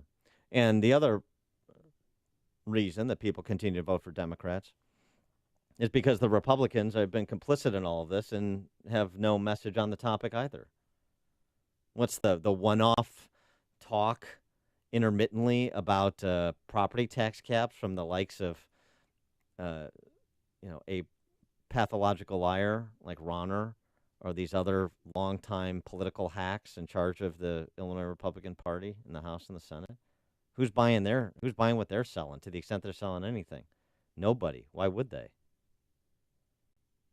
We've only had, Durkin and Brady in the House and the Senate, 40 years combined to do something about this. How's it going? So why would anybody place any credibility with the Republican Party? Who's making the case? Some candidates are. Challengers are, finally. Pam in Brookfield, you're on Chicago's Morning Answer. I'm on the air just to say love Hi, you Pam. guys, but you got the wrong question. Pam. What am I sorry, willing sorry, to give up has already been taken from us. Uh-huh. The question is, why am I willing to stay? Well, why are you? The reason I'm willing to stay is because I believe change is possible, not through politics and pretense and taxes and this and that, but we the people stand up. And I'm willing to stay. It's not because I have no choice, but I'm not willing to run. I'll stand my ground, as the famous Tom Petty said. Okay. I'll stand my ground. Why do we stay? Because there's something deep inside of us that let's quit the politics and get we the people back together and cut the crap. Well, so I love you guys. Thank you. Well, we stay because this is a world-class city, and we stay because our family's here. And we stay because our families helped, they came to this country and helped develop this town. I mean, I don't know about you personally, but I know my uncle helped build John Hancock, put up the drywall. My grandpa helped Swedish Engineers Club with a number of buildings, and our history's here. That's why we stay. Yeah, no, I think it's not an easy thing to leave a place that you don't want to leave. That's the sad commentary. People are doing it anyway. They don't want to leave. They're pressed to leave. Ben in Oswego, you're on Chicago's Morning Answer. Yes, hi, Dan and Amy. I'm leaving. It's ridiculous. I live in Oswego. My property taxes, I mean, it's minor compared to whatever else I'm paying, but in context, I'm paying, actually, Kendall County has been rated the highest tax county in the country per capita. And I've been getting crushed for the last 15 years. I had enough. I'm going down to Tennessee, where all my friends are actually going to. Everybody's going down there, no state income tax. Why the hell, excuse my language, why would I want to live in this state? Thanks for the call, Ben. I don't have a great answer for you other than the one that Amy gave, but that's what keeps people here. Obviously, the ties that bind family and friends, job, or you don't want to disrupt your kids' schooling. I get it. And the sports teams. Kidding. Yeah, you don't want to. You don't want to miss a Bears game. White Sox, obviously. Cubs. You can come in. You can fly in and out though to see Sox games. Yeah. You'll always have a seat. The what? It'll never be sold out. There are good seats available. Vince in St. Charles. Morning, guys. Of course, I would probably have to give up the job. I look around, drive around the area a lot, and I see a lot of nice houses, and would love to buy them. Would love to own them, but I can't stay in Illinois. So you're stuck. You want to stay here, like Amy said, but you can't because you're afraid of what's going to happen. I get into a discussion with a friend of mine at work, and he seems to think that all the states are alike. And I say they're not. He says, he laughed at me because I want to leave. And he kind of jokes around with it because he puts up things that make me laugh about Illinois being so bad. But I say Illinois is bad. He says it's not. Mm-hmm. So I will try to do my best to get out of here. But can I? Who knows? But I know it's going to get worse before it gets better. There's no question about that. Thanks for the call, Vince. And we'll see if your friend is laughing when he goes to sell his home someday. Or actually, just tell him right now, why don't you put it on the market just to test it? What you think it's worth versus what it's actually worth. I mean, if people don't care about their homes, the largest investment they're going to make in their lives for most people, then okay, fine. Then you don't care. I give up. You got me. You win. Congratulations, you won. What did you win? A home equity desert. Jim in Tampa. Hey guys, all of you all on the phone, we want you to come to Florida. I used to live in Chicago. When I was in high school, my family moved down. It took me about 3 years to feel like this is where I live. But you get comfortable, and it's you have a Stockholm syndrome going on up there. Yeah. And also, Dan, I've said this to you before. You're like the splendid splinter, Ted Williams. He never left the Boston Red Sox and never won a World Series. You guys got to come down here. You're so good, but you're beating your head up against the wall, against these forces that you can't do anything about. So, and the last thing I'll say is, people, just imagine this moment. It's December, let's say 21st. You wake up in the morning, and it's 75 degrees outside. Your friends in Illinois have to wake up 15 minutes early, start their car, shovel the driveway, get the ice off their window just to go somewhere. I mean, we're insurance, and it really is better. Not to mention the whole tax situation. So come on down. Thank We're you. waiting for you. Thank you for that Chamber of Commerce speech there, Jim. Appreciate that. Mike in Crown Point. Good morning, guys. The way I look at it, I think they've already passed the tipping point in Illinois. It's in a death spiral. They've got only way to get elected is to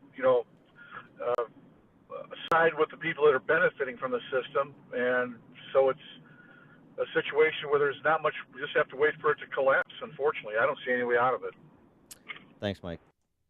Hear about the big stories of the day, then talk about them right here on Chicago's Morning Answer on AM 560. The Answer. Balance of Nature's fruits and veggies in a capsule. Thousands of doctors, health specialists, and professionals recommend Balance of Nature as a way of improving their health. Listen to a few unsolicited success stories from doctors that use Balance of Nature as well. Scientific research has shown that many cancers and lifestyle diseases can be prevented with a diet rich in fruits and vegetables. This prevention comes from the phytochemicals in the plants. I take Balance of Nature because I know, I've seen it in my lab, and I know that it works. I've seen the immune response increase, I've seen your DNA repair capacity increase, and I've seen DNA protection. And that, to me, as a scientist, rings so true. When you call, use discount code CHICAGO, and we'll take 35% off your first month's order and ship it to you free. Call 800-2468-751. That's 1-800-2468-751. Or go online to balanceofnature.com and use discount code CHICAGO. Hey, it's back. The MyPillow buy one, get one free offer. I just got my king-size MyPillows. Bought one, got the second one for free. How'd I do that? Well, I typed Amy in the promo code. You can also get 30% off all other items, including that MyPillow mattress topper I've been telling you about, as well as pet beds, sheets, and much more. Pillowcases, it's great. All of it's wonderful. And if you don't like it, guess what? You've got a big cushion. You have a 60-day money-back guarantee and a 10-year warranty if you decide to keep your items, which I know you will. Mike Lindell, the creator, recently met President Trump, who President Trump says he sleeps on a MyPillow. And I love that you can move the fill to get the support you need regardless of sleep position. Do something for yourself. Treat yourself to a good night's sleep. Go to MyPillow.com, type Amy in the promo code, or call 800-489-0201. That's 800-489-0201. Looking for a fun summer vacation idea? Charlottesville in Albemarle County, Virginia is a short and easy trip with daily nonstop flights on 2 airlines from O'Hare. Tour the homes of former Presidents Jefferson, Monroe, and Madison. Sip wine at one of the area's 30-plus wineries. Take a hike in Shenandoah National Park. Dine al fresco at one of the many farm-to-table restaurants, or stroll down one of the longest pedestrian malls in the country. Plan your trip today at visitcharlottesville.org. Hi, Barry Sterner, founder of Townstone Financial. We've all heard what the big banks have been doing. Time to call Townstone. I guarantee you can have confidence when calling me at 312-896-2110 or going to townstone.com that our only interest is getting you the best refinance deal available and to make sure your home purchase closes on time and without headaches. Great news, we have several new home mortgage programs. The first is a jumbo mortgage program that only requires a 15% down payment without any mortgage insurance. The second is a bank statement program which allows business owners and self-employed borrowers to finally qualify for a mortgage even if they don't show much income on their tax returns. Had a bankruptcy, short sale, or deed in lieu 12 months ago and want to purchase a new house? We have a program for you too. All programs have restrictions, so give me a call now at 312-896-2110. Remember, nobody values your home purchase business more than Townstone. I guarantee it. I own the company. That's 312-896-2110 or go to townstone.com. Townstone Financials, Indiana, Michigan, Wisconsin, Florida, Illinois, mortgage licensee 6629 and NMLS 136639, equal housing lender. Hey, we know replacing your roof is a big deal and a big decision. This is Mark Olson. And Greg Olson, the boys from Crumweedy. If your roof is needy, call Crumweedy. We would love to do your roof. Why choose Crumweedy to do your roof or roof repairs? It's all about installation. Our guys are pros. When we install your roof, you'll get the Crumweedy promise of installation that's up to manufacturer specifications. So your warranty is intact. You'll be happy. Cost. We give you a good, better, best option. You choose. No high pressure. We're here.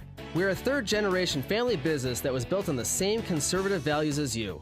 We do business the right way. We have a special offer that includes free gutters with a new roof. Ask about it. When your roof is needy, call Grumweedy. 630-595-8020. 630-595-8020. Get all the info at myroofisneedy.com. myroofisneedy.com. AM 560, The Answer. Coming up on Chicago's Morning Answer. That one goes out to Pam in Brookfield, who won't back down. There you go. Rudy G has more to say about Michael C. at 6:36. And later, why Spicer's book tour event was canceled. But first, let's go into the newsroom. Here's Mike Scott. 69 degrees, brilliant blue skies and sunshine. ISIS claiming responsibility this morning for Sunday's mass shooting in Toronto that killed 2 and wounded 13. The executive who brought Fiat and Chrysler together and back from near collapse is dead. The death of Sergio Marchionne was confirmed this morning, just days after resigning following major surgery. He was 66. Marchionne rescued Italian automaker Fiat, then combined it with U.S. muscle car maker Chrysler and guided that new firm to profitability. Currently the world's 7th largest car company. The secret tape between Donald Trump and attorney Michael Cohen is out. CNN claims that conversation in 2016 deals with how Trump was looking to buy the rights to the story of Playboy model Karen McDougal. When it comes time for the financing, which will be... Listen, what financing? We'll have to pay you. So, don't pay the kid. No. I got... Cohen can be heard talking about starting a company for the transfer of the information. Rescue crews were searching Wednesday through charred homes and cars for those still missing after the deadliest wildfires to hit Greece in decades. It decimated seaside areas near Athens. 79 are thought to be dead, more than 200 others missing. Series of suicide bombings and attacks in southern Syria, including a motorcycle bomber who struck at a busy vegetable market, killed 38 this morning.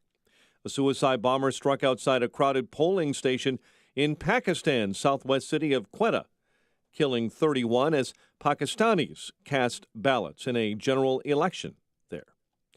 The candidate President Trump endorsed is the projected winner in Georgia's Republican primary runoff for governor.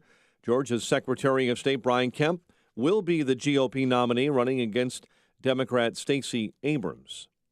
Millions of Americans will be roasting or soaking wet today.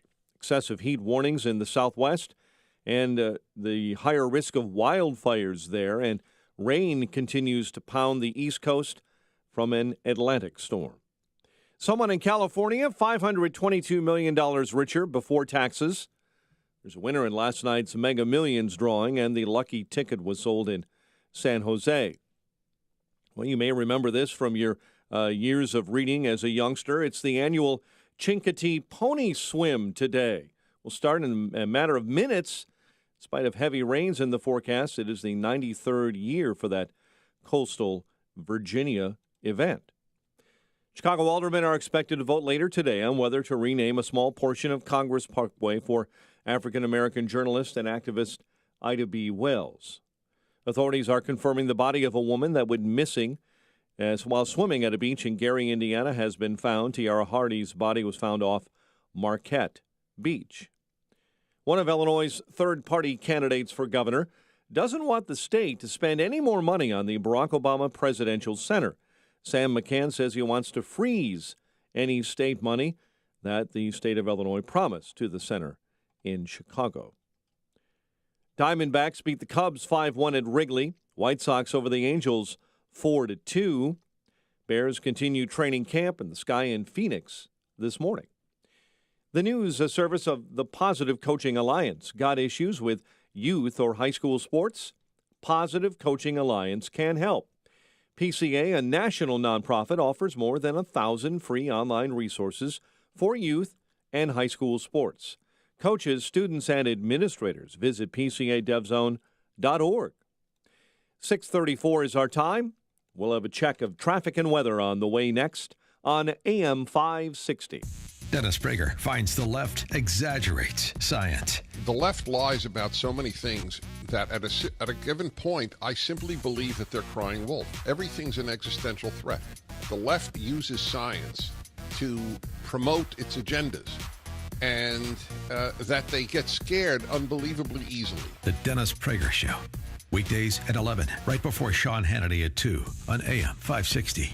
The Answer. Get your truly free credit score and free credit monitoring from Credit Karma. Download the Credit Karma app today. Credit Karma. Get knowing. Have you checked your Google search results lately? What the internet says about you can have a big impact on your life and your livelihood, even if it's not true. Fortunately, you can now control how you look online and in online search results with ReputationDefender.com. Call 800-566-7906 now for your free reputation analysis. Our dedicated experts and patented technology can help make your online search results look their best. Call 800-566-7906 to learn more or visit ReputationDefender.com. 16 million people suffer from depression in this country. 6 million of them have drug-resistant depression, which means they do not find any relief. Hi, my name is Ben Klein, and I know this very well, as my oldest daughter suffers from depression, and she did not find any relief from the drugs. We found TMS therapy, and we got her the treatment, and it completely changed her life. If you're one of those 6 million people who suffer from drug-resistant depression, contact us. It can change your life too. HBR centers in Chicagoland and Milwaukee offer TMS therapy. In just a few weeks, you can change your life. And it's FDA cleared. It's covered by most insurance, including Blue Cross, Blue Shield, and Medicare. In a natural way, you can make real progress in the battle with depression, cure or remission. Get a free consultation. 800-604-0208. 800-604-0208. HPR Centers. Go to endmydepression.com. End your depression. It is 6:37. Let's get an update on the roads in the Alarm Detection Systems Traffic Center with Jim Talamonte. Thanks, Mike. There's a major wreck in LaPorte County. You'll probably be hearing more about it later today, but we're getting some more details now, and it has the Indiana Toll Road closed westbound from US 35, LaPorte exit, where traffic's forced off, to 421. What happened is, we're told, a vehicle southbound, a semi at 421, left the roadway, went down the embankment onto the toll road, where it struck another vehicle, and so all westbound traffic is blocked. Eastbound traffic gets through on the toll road. Eden's inbound delay started 23 minutes. Lake Hook to Montrose, outbound 20. Kennedy, 32 minutes. O'Hare to downtown, outbound 29. Got Eisenhower delay start at North Avenue now. It's 49 minutes from 390 to downtown. 34 from Manhunt. Outbound 36 to 390. Stevenson, an hour and 2 minutes. 355 to Lakeshore Drive. Outbound 39 minutes. Ryan is 33 minutes. 95th to downtown. Northbound Tri-State Jam from the Reagan Tollway to Balmoral. Traffic, service of Compassion International. For just $5 a day, you can sponsor a child through Compassion International. It's pocket change to you. It's life-changing for a child in need. Be part of the change. Become a sponsor now at compassion.com/radio. Traffic answers when you need them most. I'm Jim Talamonte on AM 560, The Answer. Chicago's Morning Answer continues next. Your official Chicagoland weather forecast from the 1 Hour Heating and Air Conditioning Weather Center. Sunny and warm today. High of 88. 68 overnight with a chance of a late night shower. 68 at O'Hare. Next news at 7. Chicago's Morning Answer with Dan and Amy continues next on AM 560, The Answer. This hourly segment is brought to you by Empowered Investing, the show dedicated to investors. Saturdays at noon on AM 560, The Answer. Hey, Joe Walsh here. My Second Amendment rights are, in fact, the most important rights we have. I'll explain again when freedom returns at 5.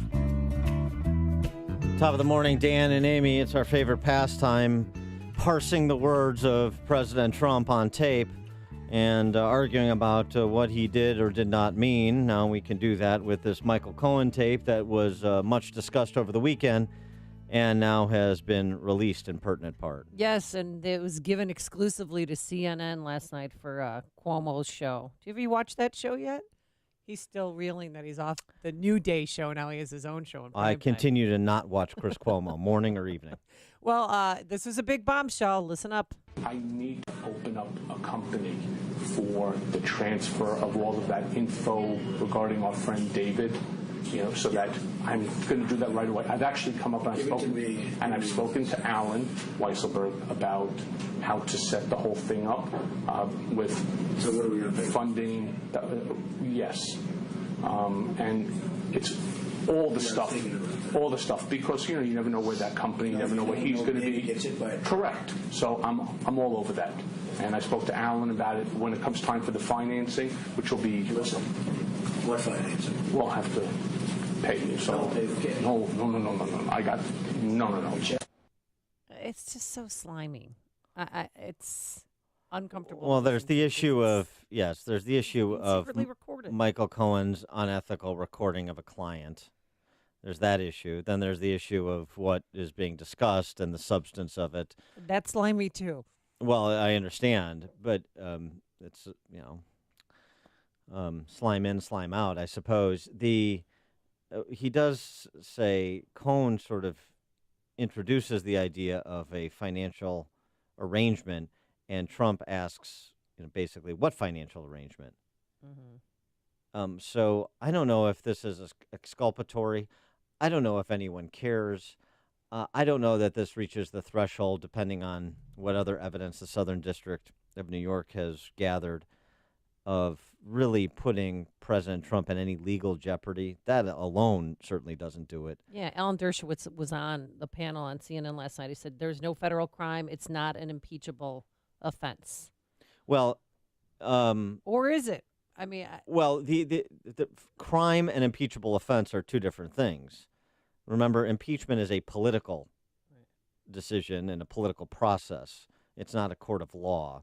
And so, I mean, we're House Democrats. We're Democrats to take charge of the House in November. They could decide that that was an impeachable offense. Now, I think it would be to their great detriment politically. So I don't think that serious people are going to take that 45 seconds and run with it to an impeachment proceeding. But, I mean, just let's separate out criminal activity from the prospect of impeachment. Yeah, American media spent $150,000 for her story, which they never published. She claims she had a 10-month affair with Trump.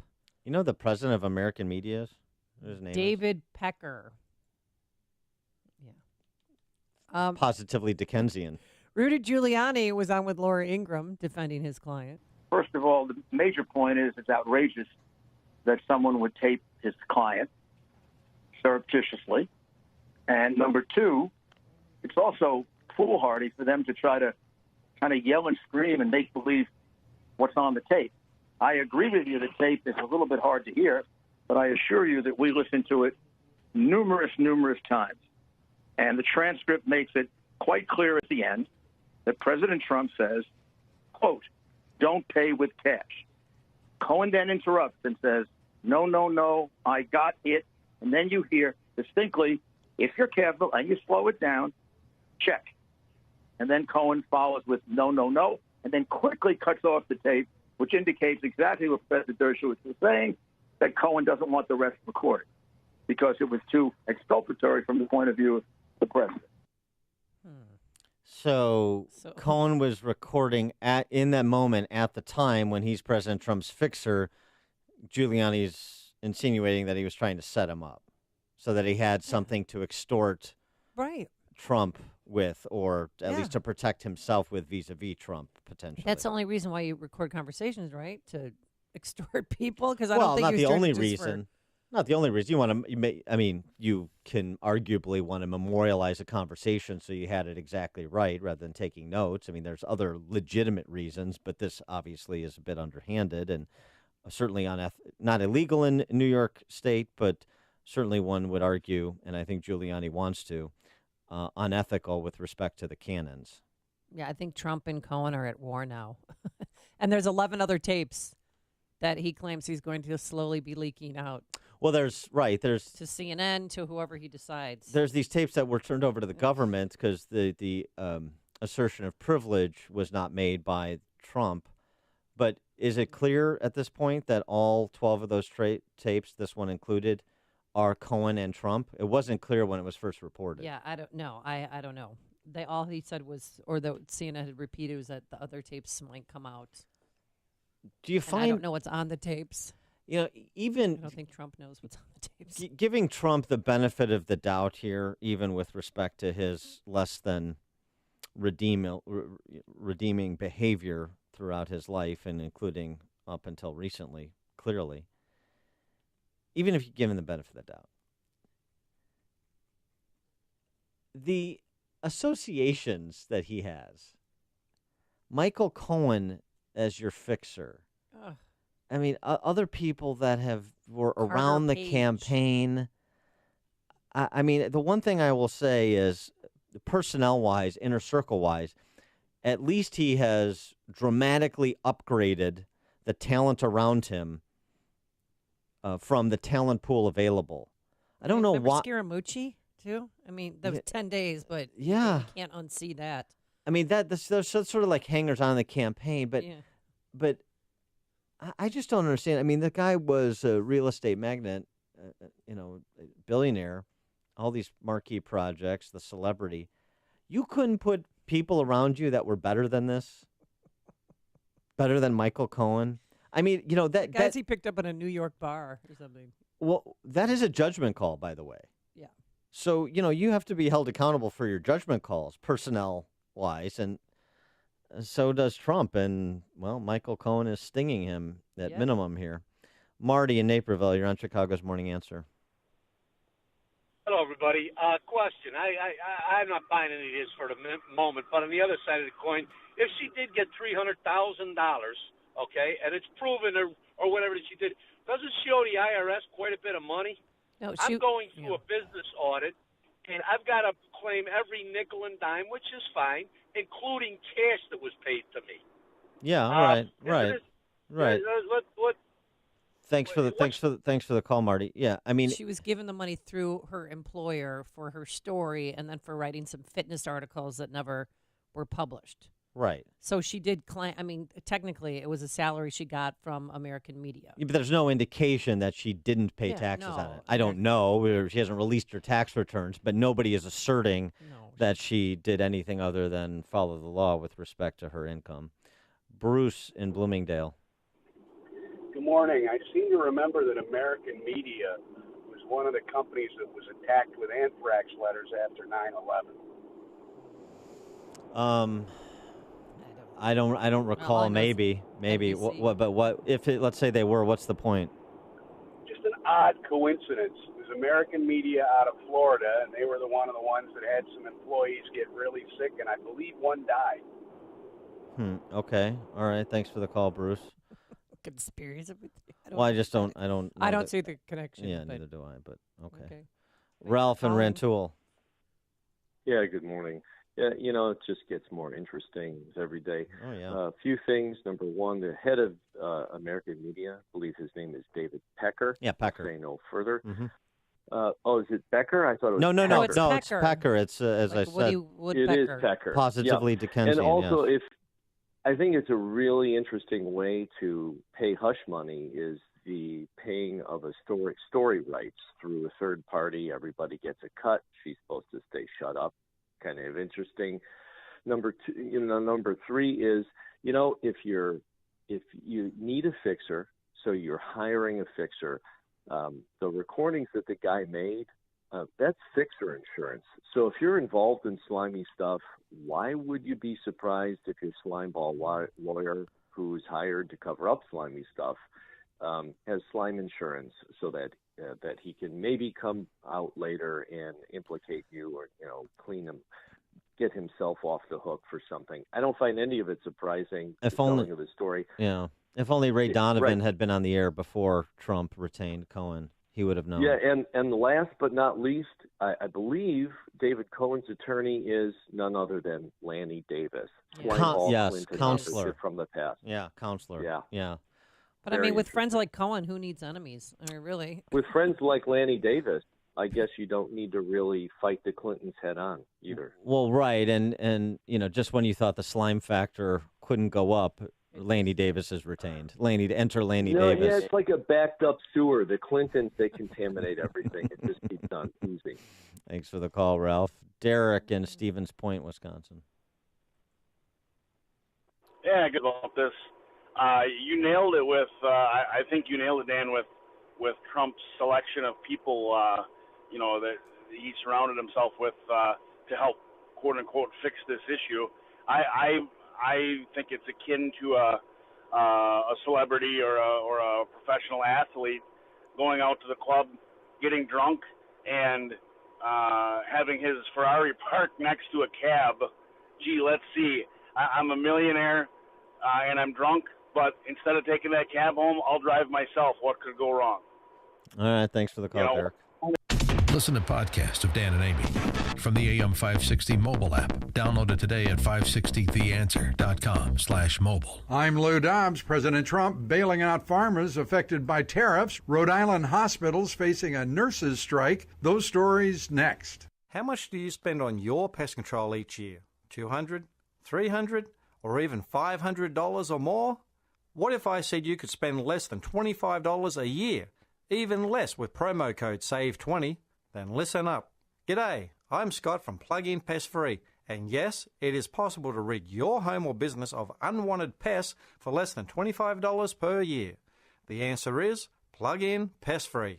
Our best seller, the Plug-in Pest Free Pro, will cover up to 4,000 square feet. Now that's fair dinkum. For just a one-time cost of only $249, even less with promo code SAVE20, you'll be pest-free for years to come. Log on to gopestfree.com today. Use promo code SAVE20 and start driving those pests away. Don't spray and regret. Plug in and forget. Gopestfree.com. That's gopestfree.com. Promo code SAVE20. President Trump directing the Agriculture Department to create a $12 billion short-term subsidy for farmers affected by the retaliatory tariffs. Agriculture Secretary Sonny Perdue says the plan will help many farmers cope with disruptions in their markets. 2 Providence, Rhode Island hospitals hit with a nurses' strike. With the help of temporary workers, they're trying to cope. 2,400 nurses and healthcare workers walked off their jobs yesterday.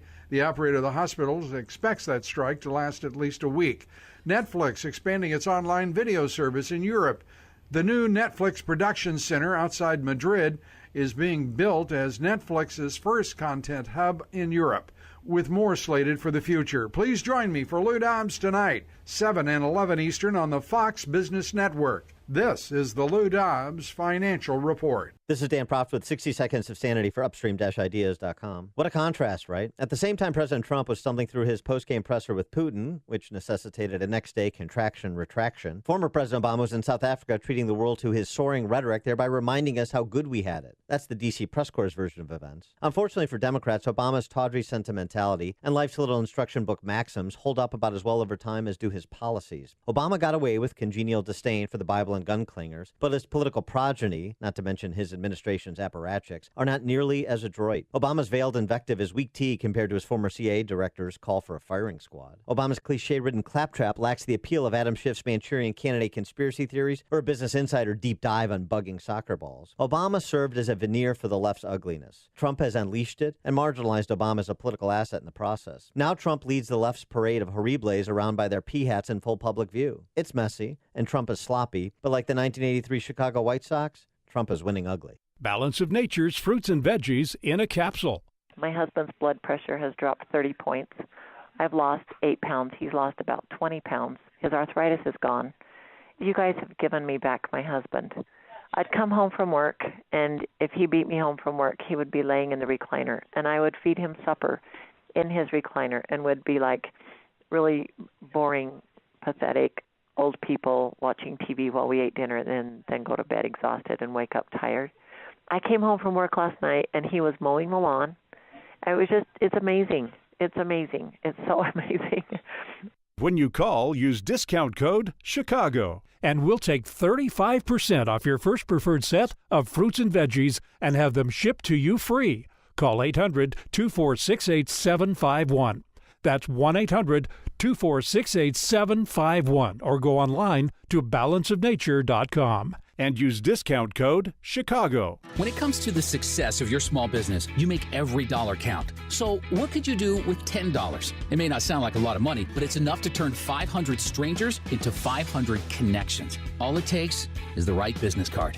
Go to Vistaprint.com today and you'll get 500 high-quality custom business cards for only $9.99. You heard right, 500 business cards for $9.99. That's less than 2 cents per card. But don't let the price fool you. Vistaprint uses only carefully selected inks and paper stocks, so your satisfaction is absolutely guaranteed every time for any reason. You'll find dozens of designs that are just right for your business at Vistaprint, and you can add your logo and contact information with just a few clicks. It's never been easier to turn strangers into connections. Just visit Vistaprint and start today because this offer won't last forever. Get your 500 business cards for just $9.99 at Vistaprint.com. Use promo code 4949 at checkout. That's Vistaprint.com, promo code 4949. This is a special notice to all U.S. taxpayers. If you owe the IRS or state back taxes and cannot afford to pay them back, there's good news. Due to the financial hardship many are facing in today's economy, the IRS has made it easier to settle delinquent tax problems through a federal program called the Fresh Start Initiative. Qualifying for this program will resolve your tax problem, end all collections, and possibly reduce your back taxes by up to 90%. If you are facing wage garnishments, liens, bank levies, audits, or payroll taxes, it's not too late. Your circumstances may qualify you for this special program, protecting your savings and your assets. If you owe the IRS or state back taxes and cannot afford to pay them back, there's no need to worry anymore. Call the hotline at Victory Tax Solutions to see if you qualify and potentially save thousands. For this free information, call 800-813-1105. 800-813-1105. That's 800-813-1105. The following is a paid political announcement.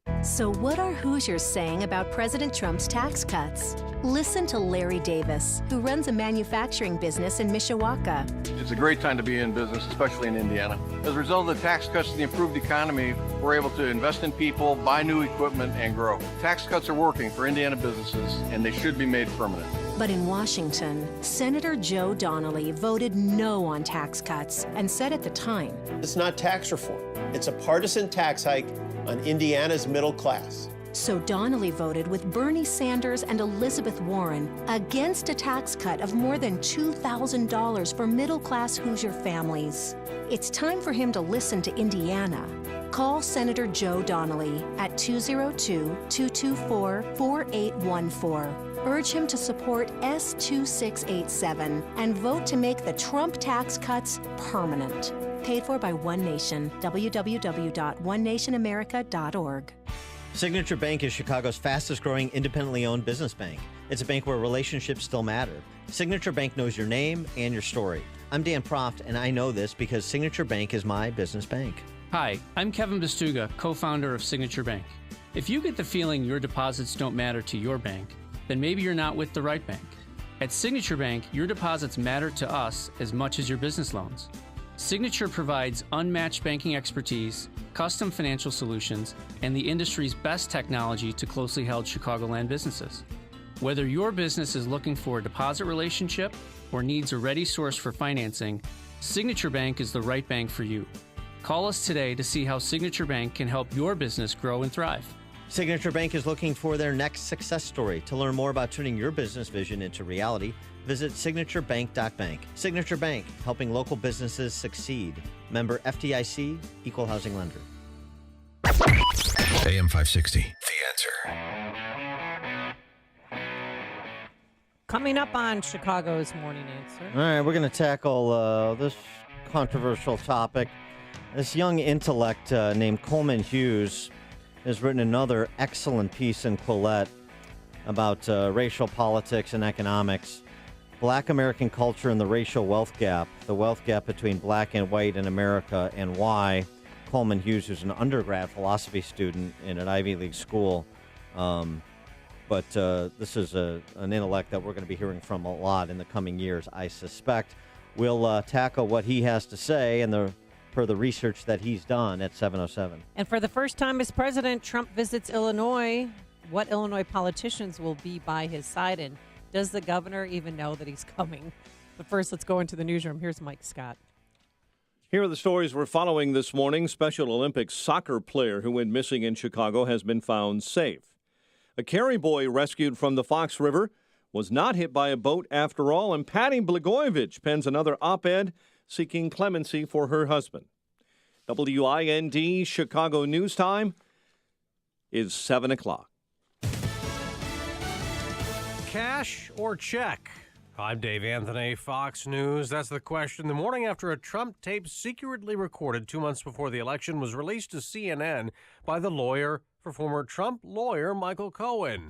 I need to open up a company. That's Cohen discussing a possible payment to buy the rights to a story about an alleged Trump affair with a Playboy model in 2006. What financing? We'll have to pay you. So no. I got. No, Cohen is under federal investigation. His lawyer says only mobsters talk about paying with cash. Trump lawyer Rudy Giuliani tells Fox the tape is clear. The president said don't pay with cash. The tape is a little bit hard to hear, but I assure you that we listened to it numerous times. This afternoon, Democrats who demand to know what President Trump told Russia's leader in private at their summit get to question Secretary of State Pompeo at a Senate hearing. President Trump will talk trade with the European Commission president the day after saying at the VFW convention in Kansas City, be patient. You got to stick it out. We got to fight it. Nobody else fought it. He just tweeted it'll be worth it. He also wrote China is being vicious with retaliatory tariffs on our farmers. He's offering financial aid. Fox's Rachel Sutherland live in Washington. Dave, the Trump administration is rolling out a $12 billion package for farmers hit by tit-for-tat tariffs. Republican Senator Jerry Moran is questioning the president's long game. How long, then, can you go in this compensation, which I can't imagine will meet the needs of farmers? Agriculture Secretary Sonny Perdue defends the tariff, saying China has been hurting farmers. Certainly, we'd rather have trade rather than aid and restore these markets, but not at unfair practices. The American Farm Bureau welcomes the temporary aid, saying it will provide relief to farmers and ranchers. Dave. Rachel, somebody in California will wake up in a great mood today. The only winner of the fifth largest Mega Millions jackpot ever, $522 million. Fox News. Fair and balanced. 7:02 in Chicago. On AM 560, The Answer. We have 69 degrees. The search is over for a Special Olympics soccer player from Bangladesh who went missing last week in Chicago. Police say the man has been found. He disappeared last Thursday after getting into a vehicle in front of his hotel. The player had autism and traveled to Chicago to participate in the 50th anniversary of the Special Olympics. Authorities confirm the body of a woman who went missing while swimming at a beach in Gary, Indiana, has been found. Emergency crews recovered Tiara Hardy's body yesterday from Lake Michigan near Marquette Beach. Organizers of a planned anti-violence march next week on Chicago's north side know many won't be happy about that demonstration. Speaking yesterday across from Wrigley Field, the Reverend Gregory Livingston. And if people are upset about us disturbing their entertainment and their cafe life, human life is more important than recreation. The activists are demanding the resignation of Mayor Rahm Emanuel. Illinois public school managers say they're keeping an eye on nearly 100 school districts that look to be punishing non-white students more. The Illinois State Board of Education report says 84 schools across the state drew a red flag for racial inequality in punishment. And an Illinois Attorney General's Office investigator is being honored for his capture of the suspect in the February shooting death of a Chicago police commander. The Illinois FOP is giving its Valor Award to investigator Thomas Semensky. Semensky was leaving the Thompson Center on February 13 when he heard gunfire ring out, and he rushed over to where he thought the shots had been fired.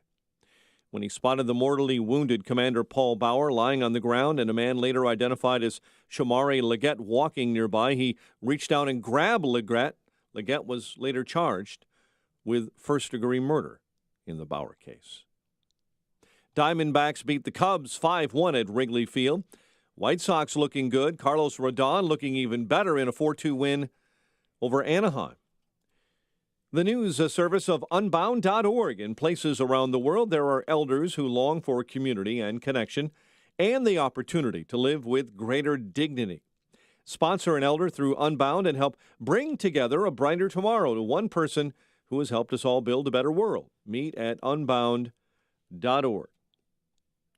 7:04 and a check of traffic and weather on the way next on AM 560. Larry Elder wants to see real evidence of collusion. There's a hashtag going around called hashtag Treason Summit. I mean, come on. What's the evidence that Trump has done something to curry favor with Russia? Building up our energy independence? Criticizing the pipeline that Russia intends to build? And Donald Trump is too soft on Russia? I don't get it. Nonsense. That said, where's the collusion? There isn't any. The Larry Elder Show. Weeknights at 7, right before Jay Sekulow at 9 on AM 560. The Answer. It's the Ford Summer Sales Event. And now, while selection is best, it's the best time to buy. With amazing offers across a full lineup of Ford vehicles, now is the time to make summer go right with Ford, America's best-selling brand. Stop by a local Ford store or shop online at buyfordnow.com, because there is no better time than right now to get behind the wheel of a new Ford during the Ford Summer Sales Event.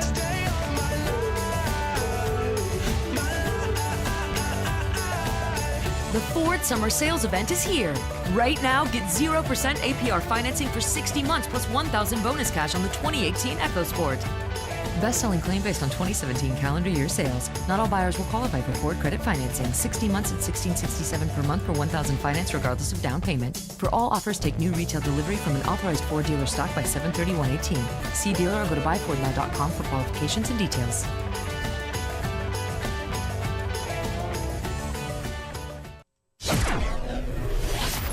It is 7:06. Let's get an update on the roads in the Alarm Detection Systems Traffic Center. Some big trouble out there, Jim Talamonte. That's right, Mike. In LaPorte County, there's a major wreck which has the Indiana Toll Road westbound blocked entirely at 421, but actually it's blocked long before that at the LaPorte exit, with traffic being forced off there at exit 49 after a vehicle heading southbound on 421 left the roadway, went down the embankment, hit another vehicle. It's a major wreck there. Now, there's another one on the westbound side farther east, so traffic is backed up for well over 10 miles on the westbound toll road. You want to avoid it entirely anywhere really west of South Bend. Eastbound, the toll road is open entirely. Eden's inbound delay start at Devon. 26 minutes, Lake Cook to Montrose, outbound 23. Kennedy, 43 minutes, O'Hare to downtown, outbound 37. The Eisenhower's 52 minutes, 390 to downtown, 35 from Manheim, outbound 39, out to 390. Stevenson, an hour and 2 minutes, 355 to Lakeshore Drive, outbound 41 minutes. The Ryan is 34 minutes, 95th to downtown. Northbound Tri-State delays are Southwest Highway to 75th, from the Reagan to Balmoral. Veterans Royal's heavy, about most of the way up to St. Charles. Traffic answers when you need them most. I'm Jim Talamonte on AM 560, The Answer. Chicago's Morning Answer continues next. Your official Chicagoland weather forecast from the 1 Hour Heating and Air Conditioning Weather Center with meteorologist Kevin Snyder. A mostly sunny day today with a high 88. Partly cloudy night with a late night shower, low 68.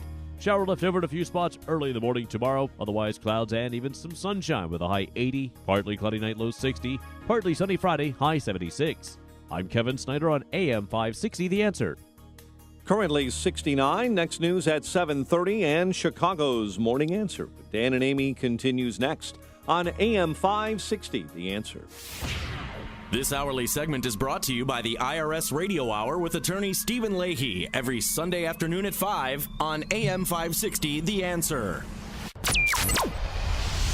This is Chicago's Morning Answer with Dan Proft and Amy Jacobson on AM 560, The Answer.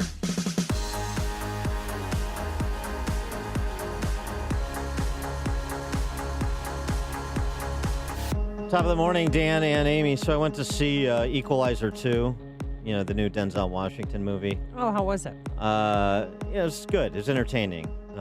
Denzel Washington's always good. He's one of those guys you go see everything he does because it's always going to be pretty interesting or entertaining, even if it's not like the best script. So Equalizer, right? You know, this is the remake or the moviefication of the 80s series. Edward Woodward played the Equalizer. Mm-hmm. Denzel, a little bit more violent than Edward Woodward was back in the day. But it's good. If you like the first one, you'll like the second one. One of the characteristics of the Equalizer, though, big reader. And there's this moment in the movie Equalizer 2 where Denzel is sort of trying to mentor this kid in this apartment complex in which he lives. So he gives him a book, and it's Ta-Nehisi Coates. And I was so disappointed that Denzel would allow Hollywood to have to shoehorn Ta-Nehisi Coates, who's one of these kind of celebrated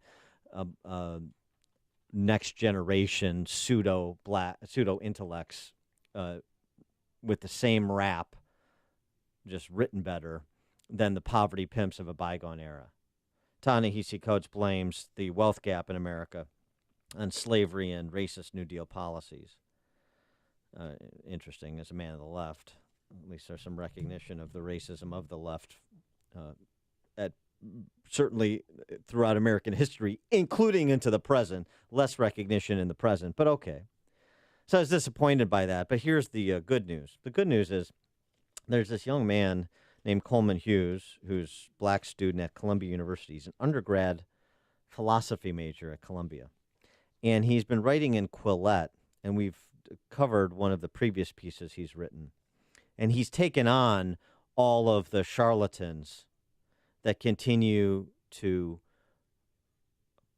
promote the same big government, small individual policies that have negatively impacted black families and exacerbated the wealth gap, in point of fact. He's taken on Michael Eric Dyson. He's taken on Ta-Nehisi Coates, as he does here. He's taken on Mersha Baradaran as well. His piece, Black American Culture and the Racial Wealth Gap. I mean, this is so well done, and it's shocking that it's an undergrad in this day and age. This is just excellent piece. This is at Quillette.com. He starts talking about the racial wealth gap. Compare that to the household salary disparity, household income disparity. Household income, wealth, two different things. There's arguably no racial disparity more striking than the wealth gap. While the median white household earns just 65% more income than its black counterpart, its net worth is fully 10 times as high.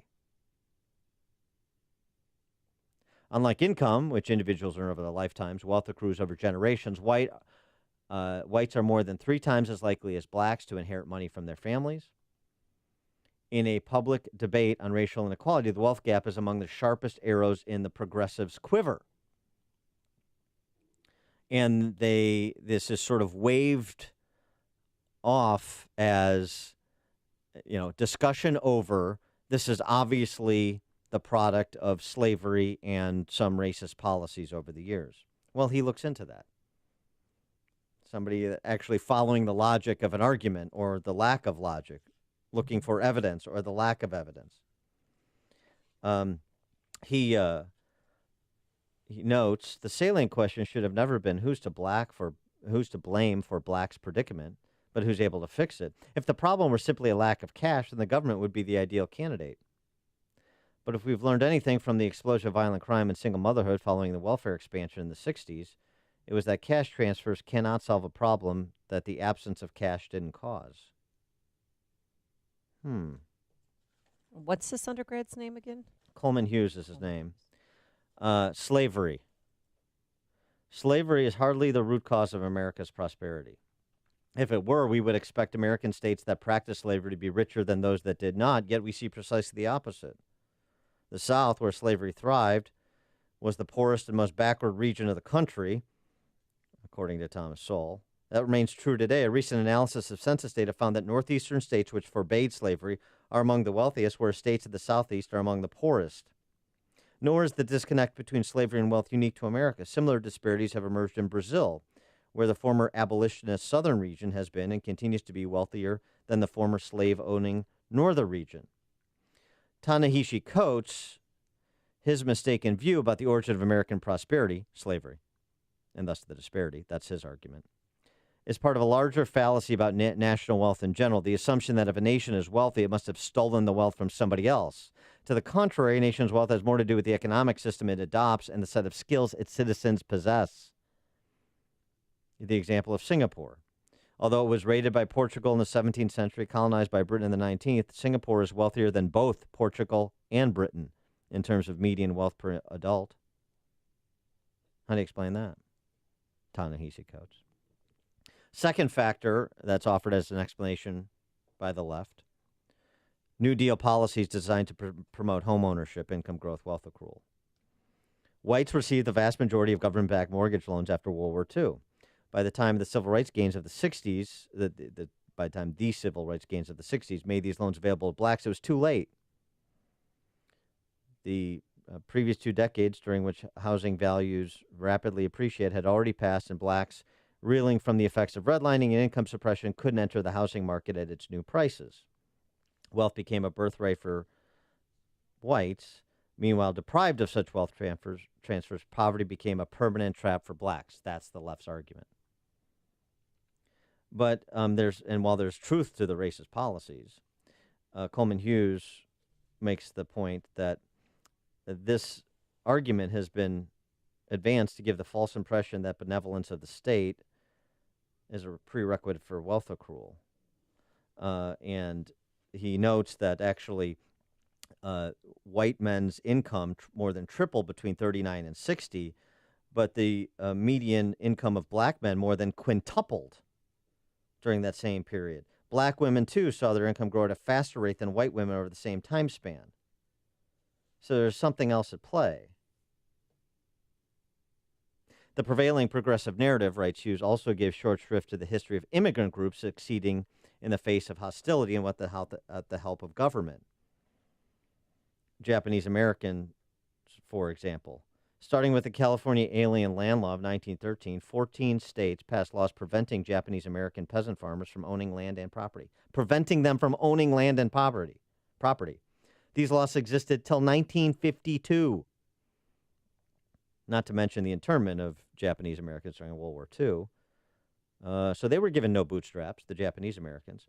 Nevertheless, by 1970, census data shows Japanese Americans out-earning Anglo-Americans, Irish Americans, German Americans, Italian Americans, Polish Americans. For Asian Americans on the whole, analysis of wealth data from 1989 to 2013 predicted their median wealth will soon surpass the white median level. So if wealth differences were largely explained by America's history of favoring certain groups over others, it's hard to explain why Asian Americans, who were never favored, are on track to become wealthier than whites, isn't it? Historical racism doesn't explain disparities between groups of the same race. Coleman Hughes references a 2015 survey of wealth in Boston, finding that the median black household in Boston had only $8 of wealth. But the $8 figure only pertained to black Bostonians of American ancestry. Black Bostonians of Caribbean ancestry had $12,000 of wealth, despite having identical rates of college graduation, only slightly higher incomes, and being equally black in the same city. Same disparities emerge when people are grouped by religion. Jewish households, 7-to-1 wealth advantage over conservative Protestant households, despite the fact that Protestants obviously have been favored over Jews for most of American history.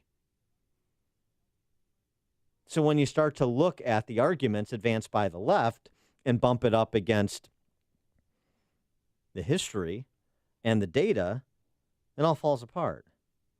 So what explains these disparities? Culture.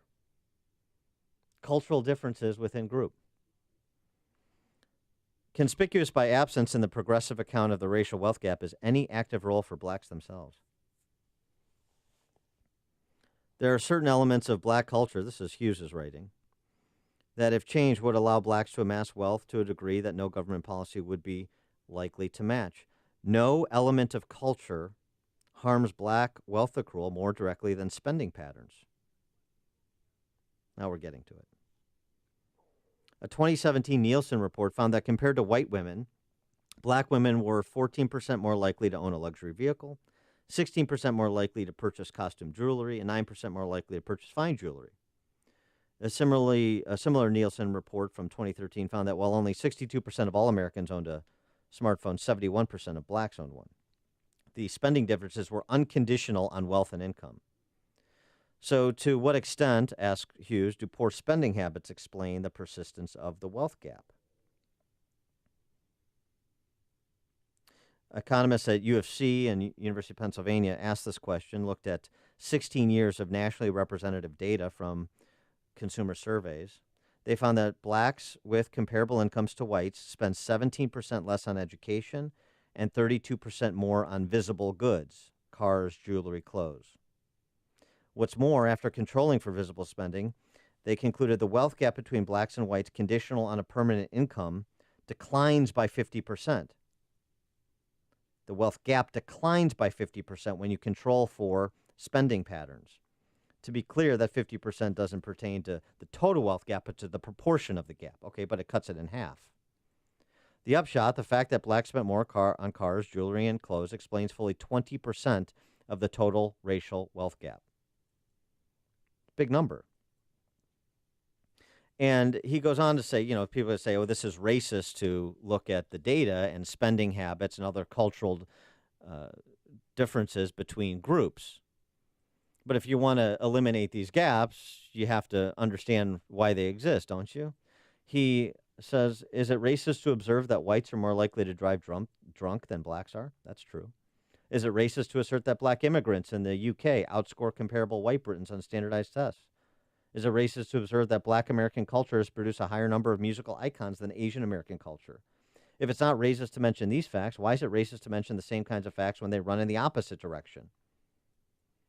Particularly when you have cultural differences within racial groups, as the Boston example provides. Same race, right? 4-to-1 income ratio difference between Taiwanese Americans and Hmong Americans in the Asian category. Discussing the different patterns of behavior that underlie such intra-racial disparities can't be racist by definition. Race and culture, though often correlated, are entirely different concepts. So the whole discussion of wealth disparities, income disparities, achievement disparities is so much more about culture than it is race. And when you look at something that the progressives hang their hat on, the wealth gap between the races, it's almost entirely explained, particularly in 2018 America, by culture. So do you want to advance ideas that would eliminate those gaps, that would encourage others who are not practicing behaviors that put them in the best position for independence and wealth creation they can pass down to their ancestors? Or do you just want to play the white-black binary game? Thankfully, we have young intellects in this country like Coleman Hughes who are trying to close those gaps. There's only one radio show in Chicago talking about today's biggest stories and telling you what they really mean. That show is this one, Chicago's Morning Answer on AM 560, The Answer. Plenty of sunshine and warm today, a high of 88 degrees, about 80 near the lake.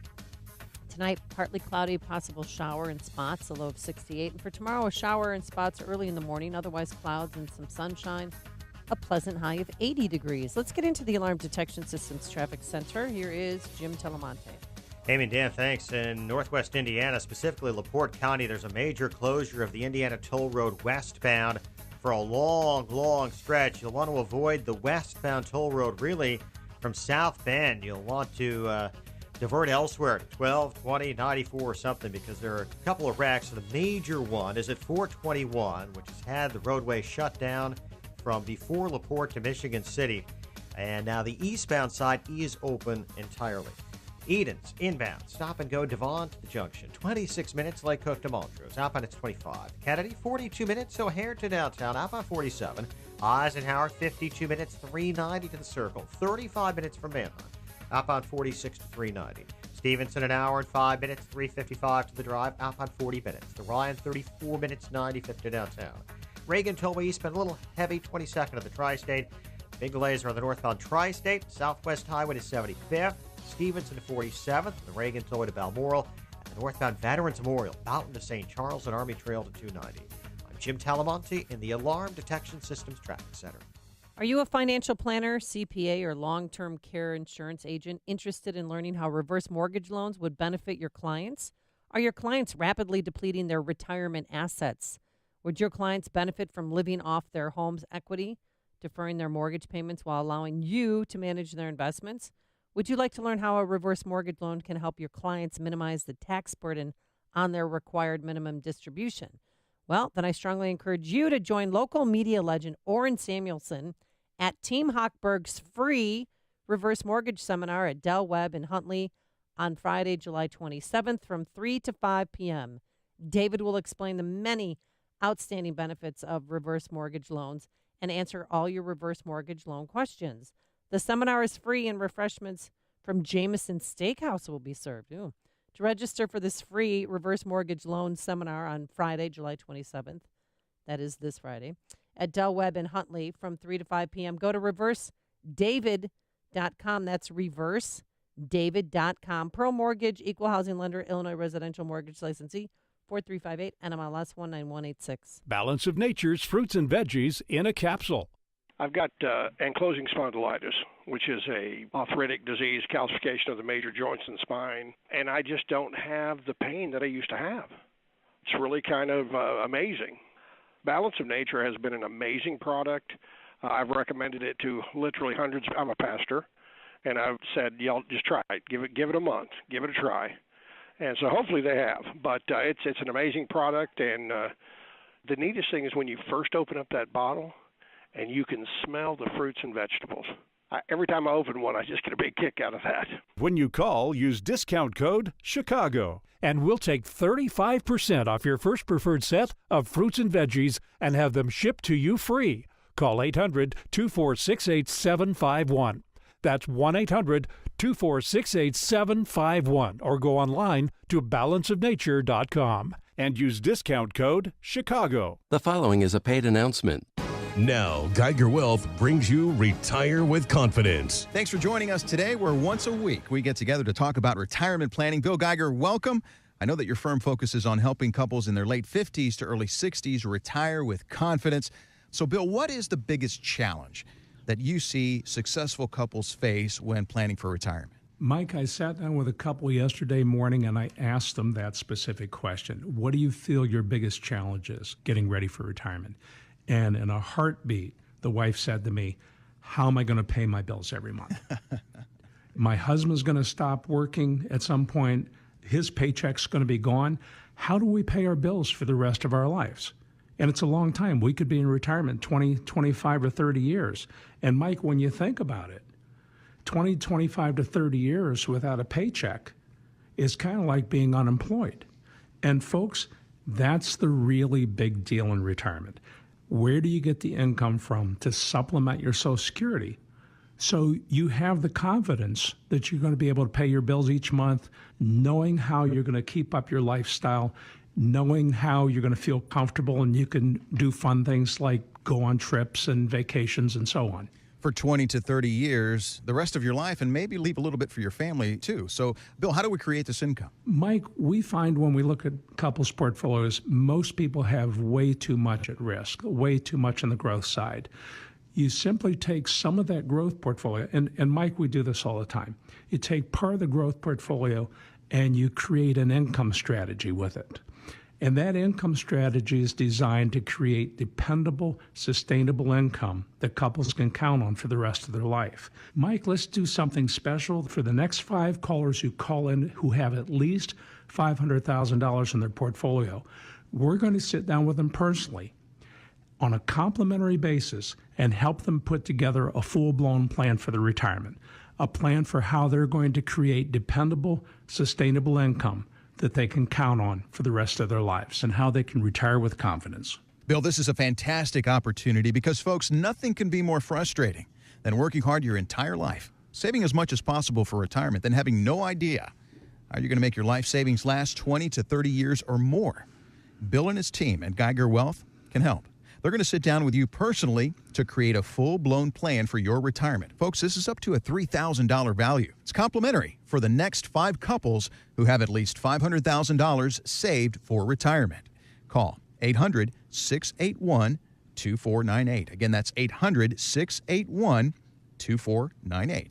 Together with you, Bill and his team are going to sit down and translate the complex financial planning process into easy-to-understand steps with a roadmap to help you get to where you need to be. Call Geiger Wealth right now for your complimentary, personalized, full-blown retirement plan. 800-681-2498. That's 800-681-2498. Geiger Wealth Management, a registered investment advisor. Insurance offered through DeBlanco, Inc. AM 560, The Answer.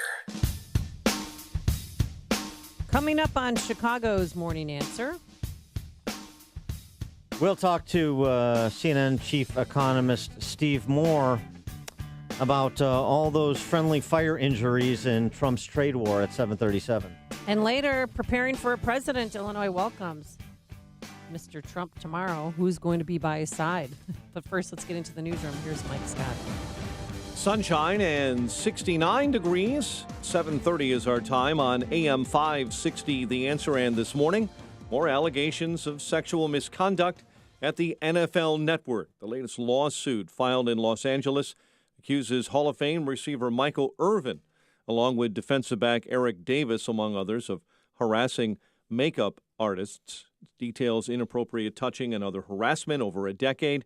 You may recall Davis himself was fired from ESPN in January after more allegations came to light in another lawsuit. This morning, a suicide bomber on a motorcycle rammed into dozens awaiting outside a busy polling station in the Pakistani city of Quetta, killing 31, casting a dark shadow on what was to be an historic day for the country as Pakistanis cast ballots to elect their third consecutive civilian government. ISIS claiming responsibility for Sunday's mass shooting in Toronto. The terror group says in a statement, a shooter of theirs, their word, killed 2 and wounded 13 others and was, as they say, a soldier of ISIS. President Trump says trade negotiations are going really well.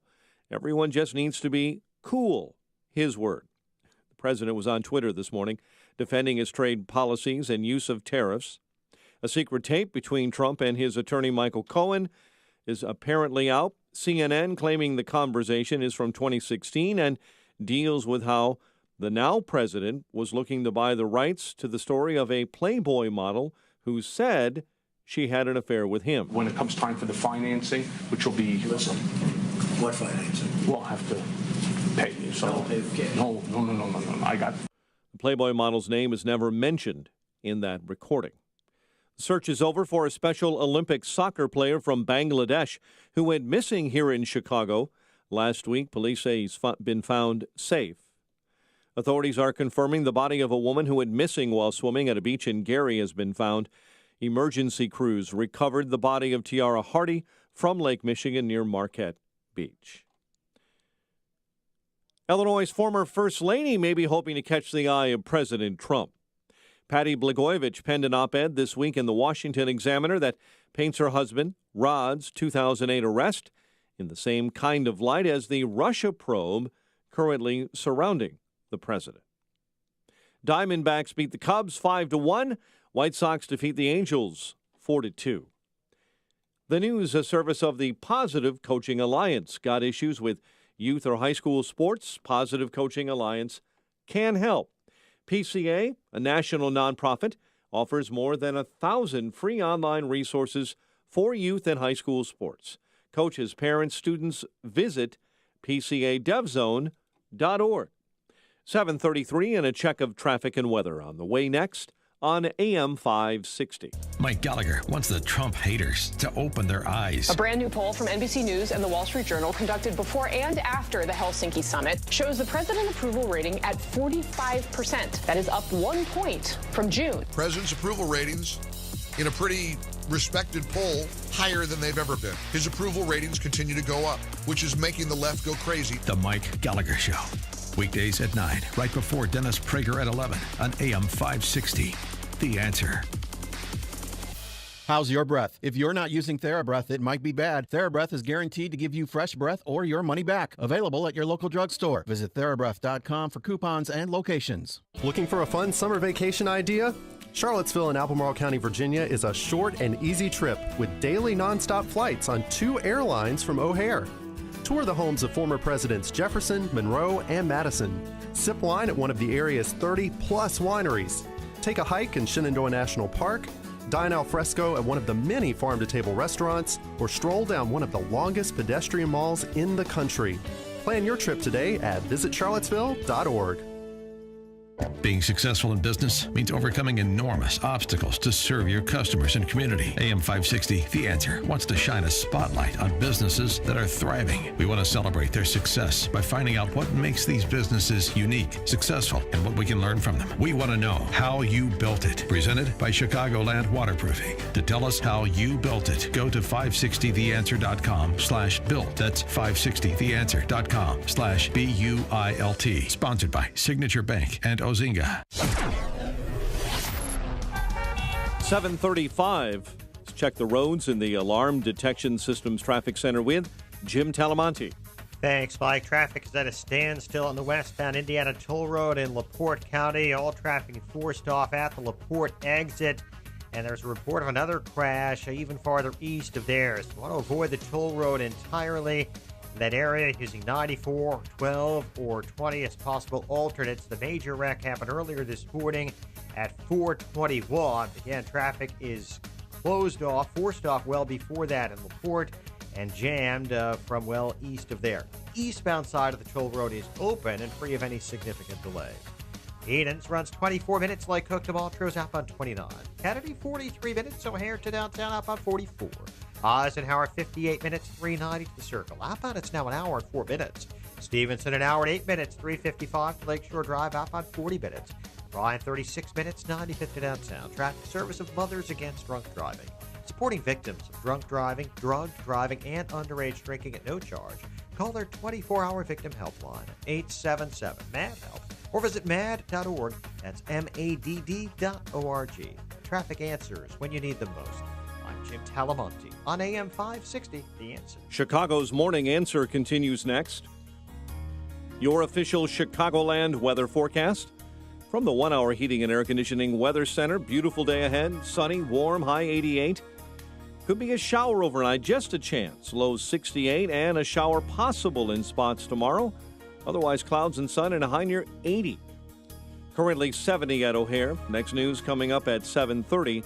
And Chicago's Morning Answer with Dan and Amy continues next on AM 560, The Answer. Listen to AM 560 on your mobile device. Now available on iHeartRadio. Online at iHeartRadio.com. If you're looking for the latest news, insight into what it means, and the sharpest opinion, there's only one station in Chicago where you can turn, and it's this one. We're AM 560, The Answer. Good morning, Dan and Amy. So Trump is compensating those injured by friendly fire in his trade war to the tune of $12 billion. $12 billion in aid to farmers negatively impacted by the you tax your people, I tax my people trade war Trump has initiated. There's a very good piece from a former Caterpillar executive in the Wall Street Journal over the weekend referencing the zero tariffs precedent, the effort led by Caterpillar in the 80s, along with other big manufacturers and agribusinesses, international paper, other companies, to push for a zero tariff paradigm in global trade. That was one way to leverage American power, push, we're going to go zero tariff. We have all these companies signed on to be zero tariffs, even though tariffs in some instances in some markets would protect their market share. Zero tariff is better in the long run. That's what we want. Trump could be doing that. He's not. So he's hurting and helping, picking and choosing. It's the sort of mercantilism I despise, and all free market, growth-oriented conservatives should. It's farm aid early. I mean, it's coming in September, right before the midterm elections, and really, how farmers apply and receive the money, those details are still being worked out. Yeah, but the fact is they don't want it. I'm fine for Farm Aid if Willie Nelson is on stage. Exactly. I'm not fine if it's government sponsored. Let's talk to one of those conservative free market types. He's Steve Moore.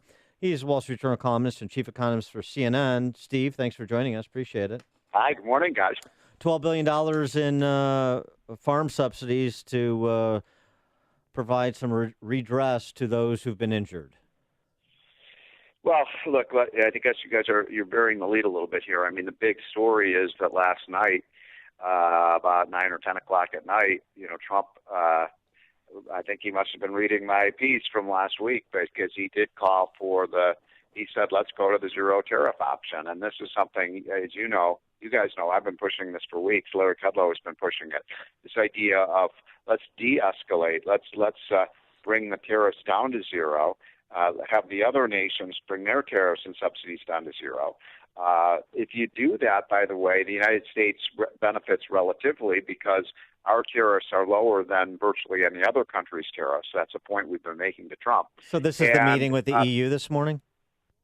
Pardon me? This is the meeting with the EU this morning?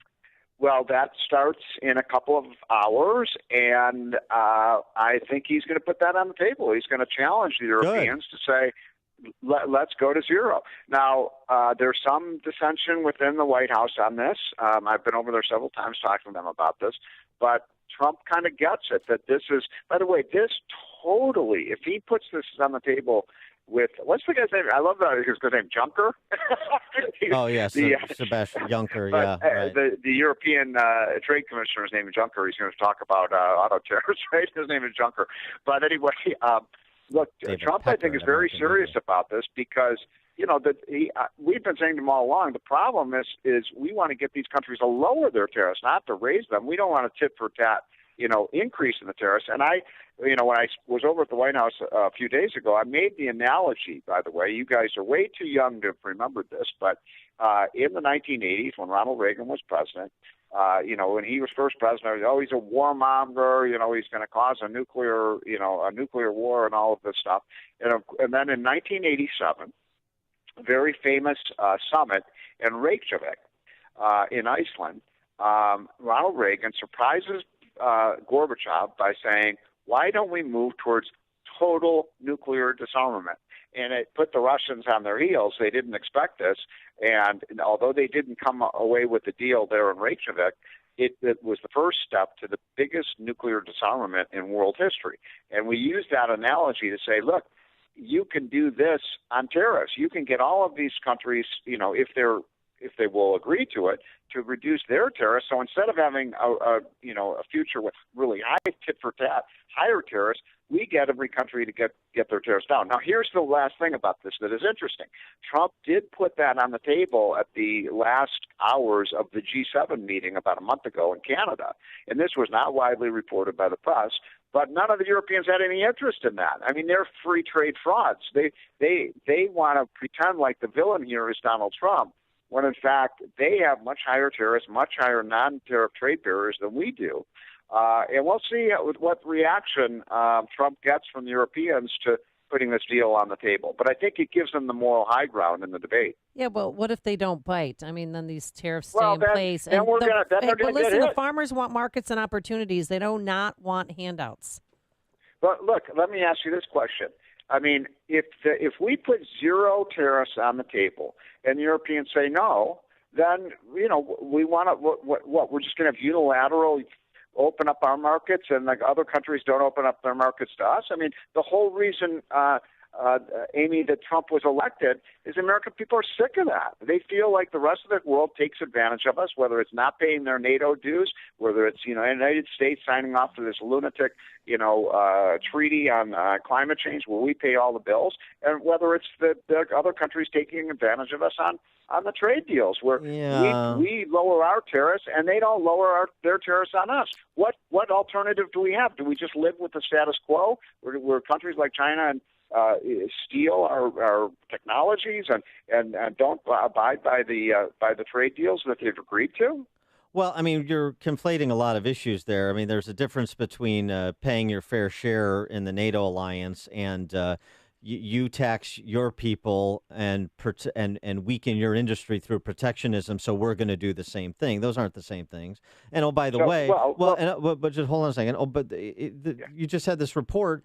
The U.S. reached an all-time record high, $2 trillion in the first quarter manufacturing input this year. So maybe the manufacturing sector doesn't need protection from the government gang who can't shoot straight.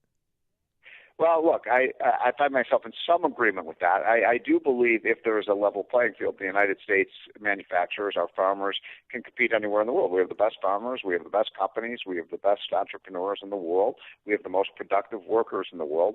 So, yeah, but it's a little difficult to compete on the international stage when all these other countries are putting barriers to our exports. It is absolutely true that our tariffs are about 1/2 the level of the tariffs that other countries. Why shouldn't Donald Trump demand that those countries reduce their tariffs? Now, look, I'm all for that. Every one of these countries, Dan, needs access to the U.S. market, and what's not being really reported in the media is China is in big trouble right now. I mean, China cannot win this trade war with the United States. Their entire economy depends on having access to the U.S. market, and all we're saying is behave yourselves, play by the rules, stop stealing, and we can have a free trade, a Milton Friedman type of free trade agreement. Well, what's your gut feeling for today? Pardon? What do you think is going to happen today? What's your gut feeling? If they don't stop stealing? Yeah. No, do you think that they'll agree to zero tariffs? Eliminating tariffs altogether? Look, China steals our intellectual property. We know that by hundreds of billions of dollars a year. And every president, including Bush, including Clinton, Obama, did nothing about it. Now we have a president who's standing toe-to-toe with them, Beijing, and saying you can't do it any longer. Look, if they're not going to behave, we can't have a trading relationship with them. I mean, I think that's the point that Trump is making, is we're going to use our leverage and we're going to punish you if you keep stealing and if you keep putting our exports at a disadvantage. Now, Dan, if Milton Friedman were on the show right now, he would say, well, we should just have unilateral free trade. Yes, just open up our markets to any country that wants to. That is what he would say. I used to be for that, but I'm not for that anymore. I'm for we lower our trade barriers.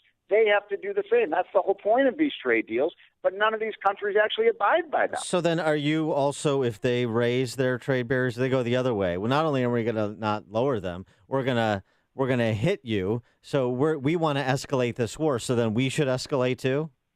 I mean, if both have to go low, then if our adversaries / competitors / allies go high, do we go high? You can't have a free trade agreement with a country if they don't abide by it. I mean, that's the point I'm making, is we have these trade deals with these countries, most of them, and yet virtually none of them have actually, done what they said they would do. And, that does put American farmers at a disadvantage. It does put our manufacturers at a disadvantage. And incidentally, I'm optimistic. I think Trump is going to win here. Germany is coming. I mean, the Europeans are coming hand in hand today. We'll see how this turns out. But Germany is quaking. I mean, if you put this idea of an auto import tariff, which, by the way, I'm not in favor of, but that kills Germany. And Germany's economy is dependent on selling cars to the United States. China needs to sell stuff to the United States. I think Trump is saying this is a game that these other countries can't win. Now, whether they recognize that or not, we'll see. So the play is that we're willing to inflict, we can inflict more damage on them. They can inflict some damage on us, and we can inflict some damage on us. So the combination of America and all of these trading partners subject to the tariffs, we're going to decimate their economies. We're going to hurt our economy. And at some point in the distant future, everybody's going to recognize that we've done the eye for an eye, everybody goes blind game, and we're going to be zero tariffs and recover from all of this. Well, Dan, look, here's the point. First of all, you should be in a good mood this morning. I mean, Trump has put zero. You're a free trader, right? Amy, you're a free trader. I believe in free trade. Trump wants free trade. He says he wants to get rid of zero tariffs, zero subsidies, zero non-trade tariffs. And basically he was saying, I think he's sincere about this, any country who wants to step up and have this deal with the United States, step right up, you got a deal. And I think what you're going to start to see, and this is why why I think Trump is not for these multilateral trade agreements. We should have bilateral trade agreements. We should start with the UK, with Britain, and say, look, zero tariffs between the two of us. Let's do it. Sign right up. And then you sort of isolate the countries with high tariffs, and it forces them to bring their tariffs down. Whether this works or not, we will see. Dan, I mean, you make a good point. Maybe this doesn't work. Maybe it leads to an escalation, which is not what I want, not what you want, and I don't think what Trump wants. He doesn't want these countries to impose higher tariffs. He wants them to impose lower tariffs. I want to get your take on another policy advanced by a Republican, since this is your wheelhouse. Carlos Curbelo, who's a Republican congressman from Florida, introduced a greenhouse tax proposal, $24 per metric ton of greenhouse gas emissions, growing 2% per year above inflation, an additional $2 per ton every 2 years, blah, blah, blah. The whole idea is to meet our emission reduction goals and diversify and clean up our energy sources in this country. So, first of all, I was just looking at this data that literally just came out a few weeks ago. How many countries are meeting their Paris Climate Accord, targets for 2018? You know how many reached their targets in 2017 of the 30 major countries in the world? Zero. And most of them didn't come anywhere close to meeting their targets. And incidentally, in the last 3 or 4 years, the country that is, I've said this before, I'll say it again on your show, the country that has lowered its greenhouse gas emissions the most and its carbon emissions the most is the United States. And we're not even in that stupid Paris Accord. It's exactly why these treaties make no sense. We abide by the treaty. We're not part of it. They are part of the treaty, and they badmouth us, and yet none of them. And most of these countries are like 50% of their target. They're not anywhere near reaching their agreement. So, look, the country that needs to impose carbon taxes is these other nations, not us. And we have natural gas. Natural gas is a wonder fuel. It reduces, it produces a lot of energy. We're exporting this stuff around the world. We're using more of it for electricity, and it's a clean burning fuel. And by the way, it says a lot about the environmentalists that they hate natural gas too, even though natural gas is what reduces greenhouse gas emissions. So we don't need a carbon tax. We don't need a greenhouse gas emission tax. We just need to use more of our own homegrown energy. All right. He is Steve Moore, Wall Street Journal columnist and chief economist for CNN. Steve, thanks as always for joining us. If we get to zero tariffs, you're buying me a lunch at Trulux right there downtown, because I think Trump is going to win here, because Trump always wins. All right, I'll go, but it'll be at a different location. And Amy, you're coming as my date. I'll buy you an eco-friendly lunch. It went well last time. All right, have a great day, guys. Thanks, Stephen Moore. And he joined us on our turnkey.pro answer line. Connect with Dan and Amy on the AM 560 The Answer mobile app. Just text the word app to 64636 to download the app today.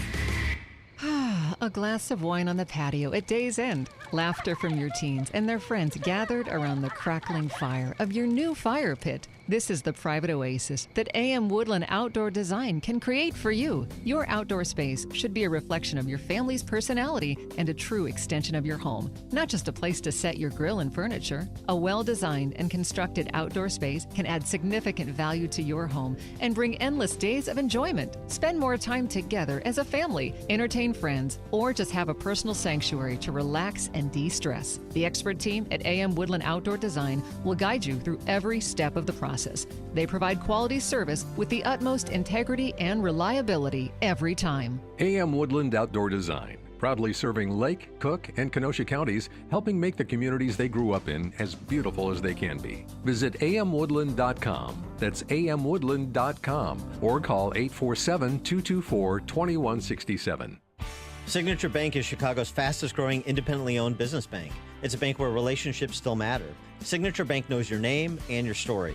I'm Dan Proft, and I know this because Signature Bank is my business bank. Hi, I'm Dave Geiselhart, president and owner of Home Trust Mortgage and customer of Signature Bank. When the large banks turned away from the mortgage lending industry during the financial crisis, I turned to locally owned Signature Bank. Signature Bank stepped in and helped me expand our business at a time when the larger banks wouldn't. Today, I'm proud to say Home Trust Mortgage has been able to expand our business in Illinois and the Great Lakes region. We couldn't have done that without the help of Signature Bank. Signature Bank truly helps Chicago businesses like mine grow and thrive. That's why we also became personal customers and shareholders of Signature Bank, Chicago's business bank. Signature Bank is looking for their next success story. To learn more about turning your business vision into reality, visit signaturebank.bank. Signature Bank, helping local businesses succeed.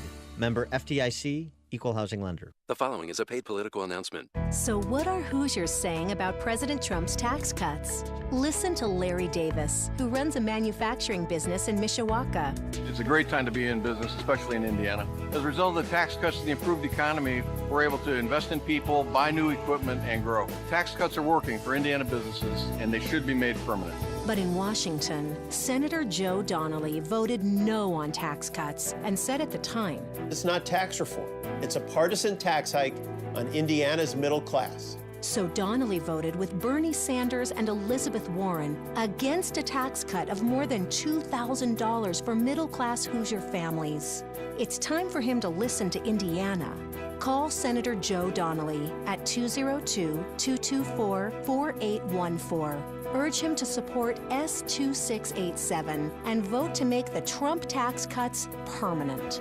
Paid for by One Nation. www.onenationamerica.org. This is Dan Proft with 60 Seconds of Sanity for Upstream-Ideas.com. What a contrast, right? At the same time, President Trump was stumbling through his post-game presser with Putin, which necessitated a next-day contraction-retraction. Former President Obama was in South Africa treating the world to his soaring rhetoric, thereby reminding us how good we had it. That's the D.C. press corps' version of events. Unfortunately for Democrats, Obama's tawdry sentimentality and life's little instruction book maxims hold up about as well over time as do his policies. Obama got away with congenial disdain for the Bible and gun clingers, but his political progeny, not to mention his administration's apparatchiks, are not nearly as adroit. Obama's veiled invective is weak tea compared to his former CIA director's call for a firing squad. Obama's cliche-ridden claptrap lacks the appeal of Adam Schiff's Manchurian Candidate conspiracy theories or a Business Insider deep dive on bugging soccer balls. Obama served as a veneer for the left's ugliness. Trump has unleashed it and marginalized Obama as a political asset in the process. Now Trump leads the left's parade of horribles around by their pea hats in full public view. It's messy,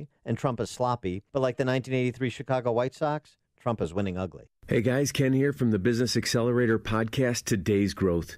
If you had to choose a vehicle to take you up the rocky side of a mountain, would you choose a Ferrari or a Jeep? The Ferrari's faster, cooler, maybe even sexier, but if you have to get to the top, the Jeep's a better bet. I think we can agree getting to the top is not about the driver, it's the vehicle. Have you noticed people often pick their financial vehicle like they pick their cars? Washington Post shared that only 1 out of 4 people choose a job that uses their college degree. Why? Simple. Something more immediate, maybe cooler, maybe even sexier came along first. Shouldn't the main deciding factors for revenue generation be production or output? Should the cool factor have any weight in choosing someone's income? If getting to the top of the financial mountain is mission critical for you, why not add a few Jeeps to your garage? Could your household or business use an additional revenue model that makes it to the top every time? If so, you have to see the Jeeps lined up at IncomeStore.com. That's IncomeStore.com. Remember this promise from Barack Obama? And if you already have health care, then we're going to reduce costs an average of $2,500 per family on premiums. The truth is, premiums in the individual under 65 market have more than doubled since the ACA exchanges opened in 2014, especially for the millions of Americans who do not qualify for subsidies. If you're healthy and do not need coverage for pre-existing conditions, premiums are much lower in the non-ACA health insurance market. These policies will keep you consistently insured all year long, and they include a nationwide PPO. And there's no one better to help you navigate the Obamacare maze than C. Stephen Tucker. He's a 20-year licensed broker who I know and trust, who's been educating listeners for more than 6 years. Steve, how can our listeners get in touch with you? Thanks, Dan. They can visit healthinsurancementors.com. That's healthinsurancementors.com. Or call me directly at 630-674-1551. That's 630-674-1551. My name is Lauren Sullivan, and I was diagnosed with multiple sclerosis 9 years ago, and I was severely disabled. And about 6 years ago, my mother had found Balance of Nature, so we decided to give it a try because at that point, nothing was helping. I was skeptical at first, but over time I realized I had more energy levels.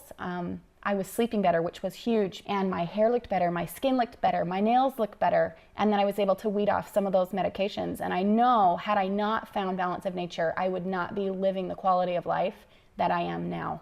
When you call, use discount code CHICAGO, and we'll take 35% off your first preferred set of fruits and veggies and have them shipped to you free. Call 800-246-8751.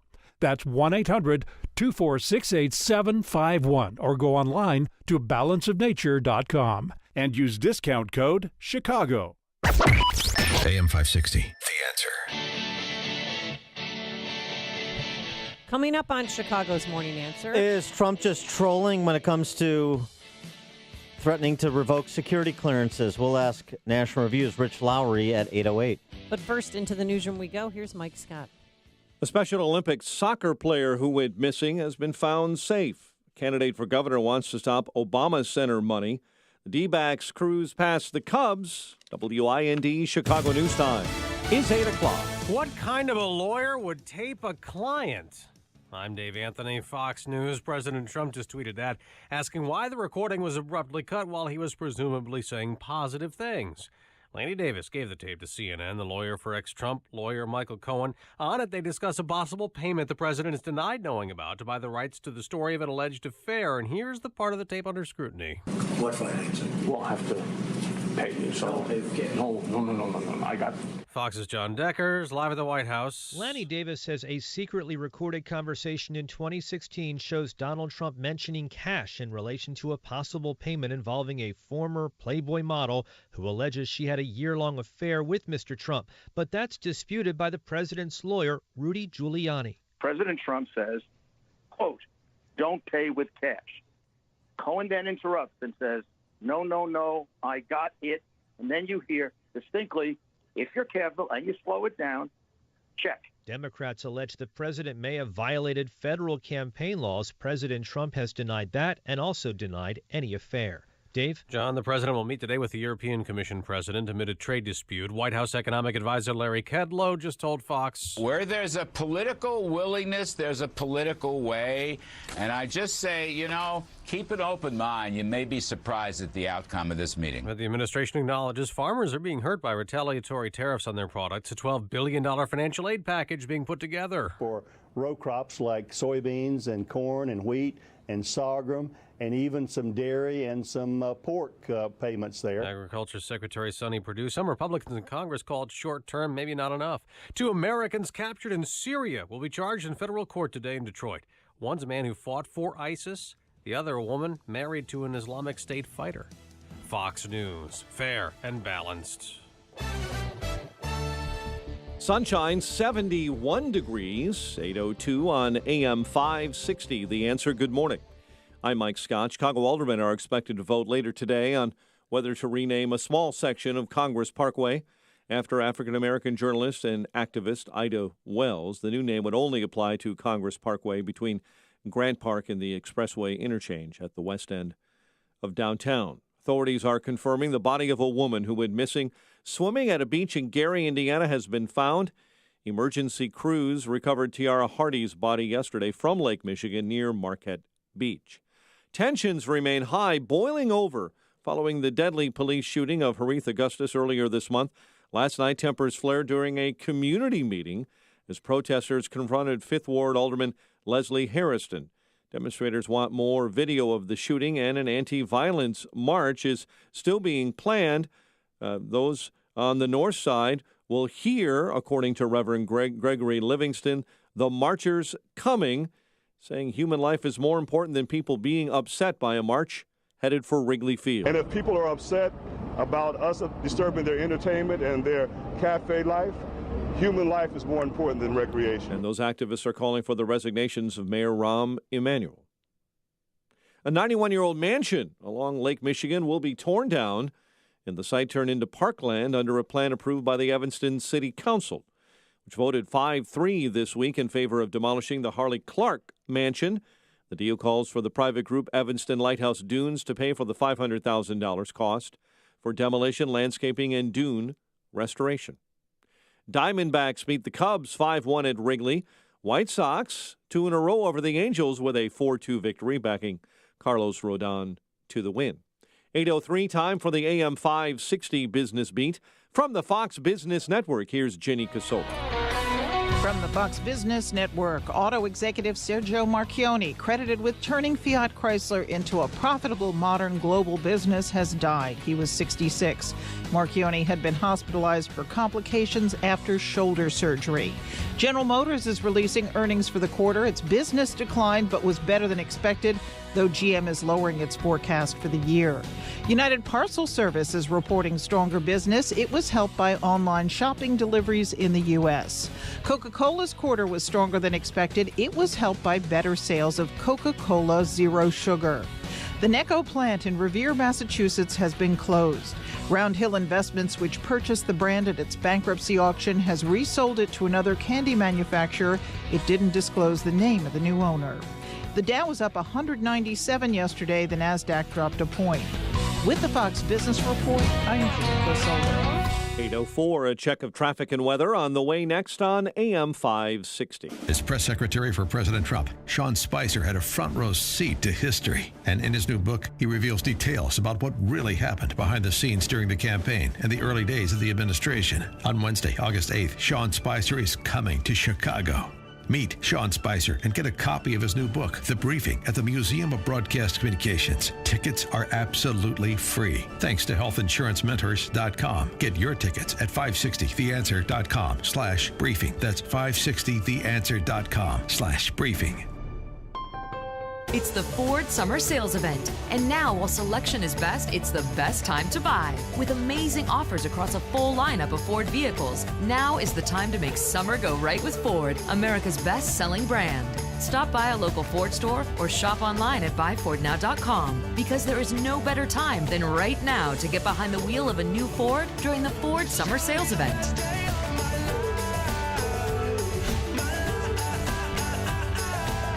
The Ford Summer Sales Event is here. Right now, get 0% APR financing for 72 months plus $1,000 Ford credit bonus cash on a great lineup of Ford SUVs. Best-selling claim based on 2017 calendar year sales. Not all buyers qualify for Ford credit financing. 72 months at $1,389 per month for $1,000 finance regardless of down payment. Not available on Expedition. For all offers, take new retail delivery from authorized Ford dealer stock by 7/31/18. See dealer or go to buyfordnow.com for qualifications and details.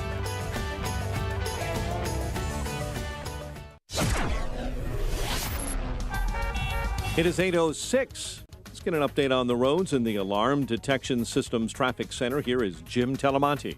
Thanks, Mike. In LaPorte County, the Indiana Toll Road remains shut down westbound from the LaPorte exit to 421 in Michigan City after a major wreck. Getting some word this may be reopening at least partially in the next little bit. The eastbound side of the toll road is fine right now. Eden's inbound is as well. It's 19 minutes Lake Cook to Montrose, but up on 32. Kennedy, delays from Montrose to the Burn Circle, 54 minutes, O'Hare to downtown, 44 from Montrose, 38 in the Express.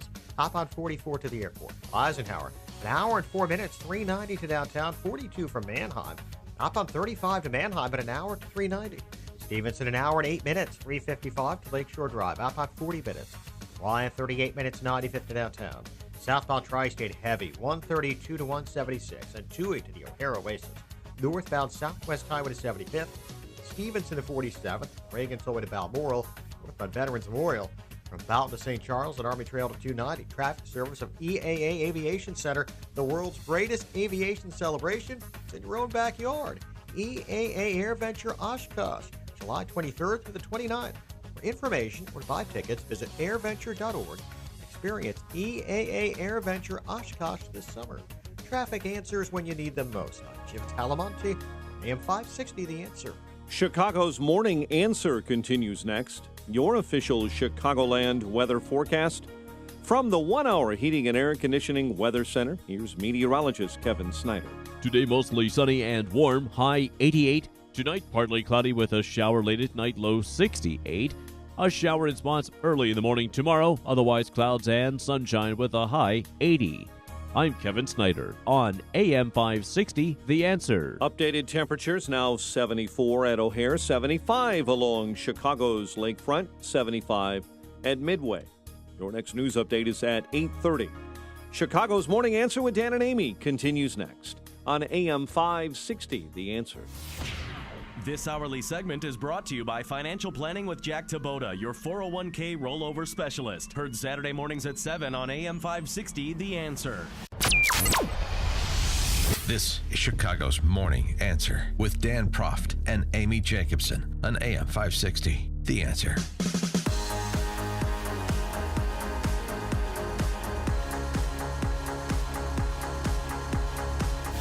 Good morning, Dan and Amy. Trump just trolling? Not serious about revoking the security clearances of the Obama 6? Brennan, Rice, Comey, McCabe, Hayden, and clap on, clap off, James Clapper. Brennan. Angry pants. Paul Ryan said as much. Don't really take it too seriously. I think he's trolling people, honestly. This is something that's in the purview of the executive branch. I think some of these people have already lost their clearances. I think he's just trolling people. Well, Comey and McCabe, since they were fired, I heard that they did lose their security clearance. Well, it's part of their separation package, so they could spend more time with their family. Well, Paul Ryan may not think Trump is serious about it. Maybe Trump isn't serious about it, but Rand Paul is. He seriously thinks the security clearances should be revoked for these guys. And frankly, across the board, once you leave government, you should no longer have security clearance, Rand Paul making the argument. Well, you know, I told the president in private what I've been saying in public, that I think there's a great danger to having talking heads on TV who are ex-CIA agents and still have classified clearance.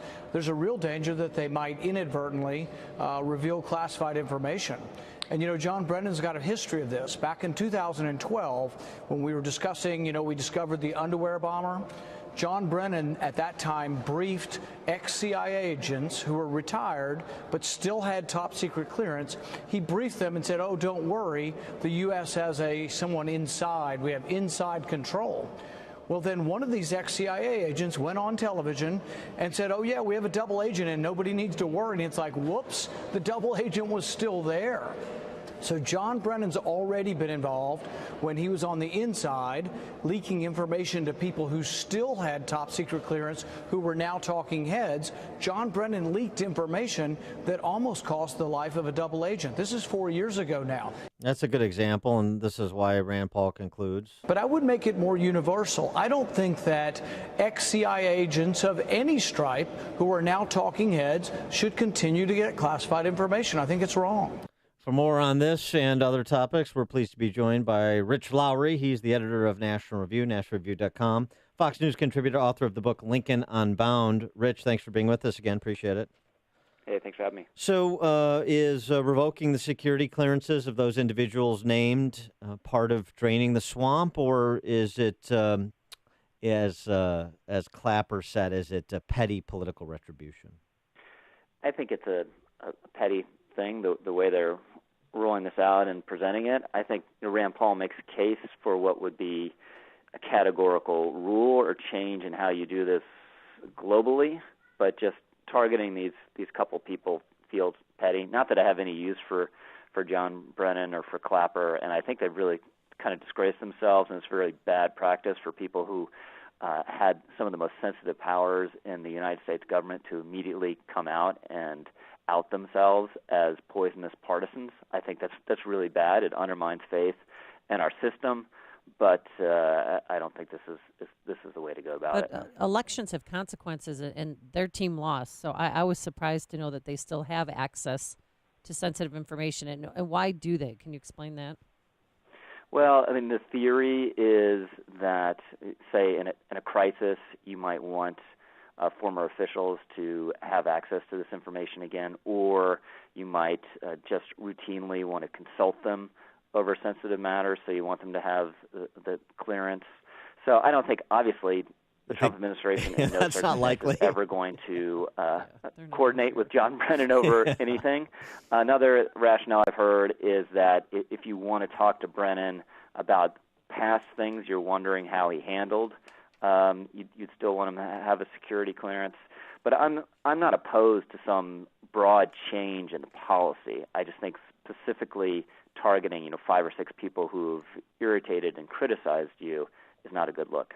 A lot of attention paid to Trump's Twitter war with Iranian dictator Rouhani, and not enough, and you made this point at National Review as well, not enough paid to the speech that his Secretary of State, Mike Pompeo, gave Sunday at the Reagan Library on Iran, and where he laid out in great detail. I mean, it was really Reagan-esque in its quality, so the venue was appropriate. Great detail, the corruption of the Iranian mullahs, a good historical perspective on the revolution 4 decades later. I mean, it was really a powerful, thoughtful speech that probably should have got more attention than the Twitter war between the two principals. Yeah, it was a tremendous speech, and really it was a regime change kind of speech. That's technically not their policy. But, again, on Trump's tweet, it's like a lot of these things, I understand the impulse. The Iranians are threatening us, and you really want to push back. Trump did on Twitter in all caps. But that's not really the main event. The main event is coming here on August 6th when a lot of the sanctions snap back. And then by November, we hope to get to zero to really cancel out all Iranian oil exports. It would be a very big deal. I don't think we're not going to get all the way to zero, but we can put a really crimp in it, and that's 80% of Iran's exports. And Iran is already in a slow-moving economic crisis prior to us reapplying any of the sanctions. So we have a lot of leverage here. I don't think we're going to, a lot of people were worried when Trump was doing the fire and fury campaign against Kim Jong-un that it heralded, potential war. I think we can be a little wiser now that the tweet doesn't mean we're on the cusp of military conflict with Iran, but we are in a confrontation with them. And when Trump first pulled out of the deal, everyone's like, oh, this is the end of the Western alliance. We'll never have any leverage over them, and the Iranians will immediately break out towards a nuclear weapon. None of that's happened, and we clearly have a lot of cards to play. Speaking of Kim Jong-un, a report out this week that satellite images show Kim keeping his pledge ostensibly to dismantle key missile launch sites. How much should we be encouraged by the report of Kim Jong-un moving in a direction towards denuclearization, apparently? I think it's good. Obviously, it's better than the alternative. It's still, for me, would be in accord with a longer-term approach that would be good for Kim and bad for us, which is just to string us along, to make it harder for us to maintain the sanctions regime, to entice the South Koreans and the Chinese to letting up the pressure or lobbying us to give them exceptions to start doing business with North Korea. And I don't think Kim was going to be able just totally to stiff Trump and get away with it. So I think an approach that makes more sense from his perspective is actually to do some stuff and to string us along. So unfortunately, this whole thing so far is played out with my most pessimistic scenario, is consistent with my most pessimistic scenario. Now, maybe there's some small chance that there's really a real change of heart in this regime and he's really going to denuclearize, but I think that's very unlikely. President Trump and Kim Jong-un, they started out on Twitter and then they eventually met face-to-face. Do you think President Trump will ever meet face-to-face with Rouhani? I hope not. I was not a fan of the face-to-face with Kim, so I hope we wouldn't do it with the Iranians as well. And if he did that, I hope it would only happen when the regime is really on its knees. Spanning the globe of dictators and ne'er-do-wells, not to not much fanfare, Daniel Ortega has reemerged in Nicaragua. He gave a rather remarkable and curious, by choosing to do so, interview with Bret Baier on Fox News this week, and Bret did a nice job trying to hold Ortega to account for, the old Marxist repression of making people disappear, murdering protesters and the like.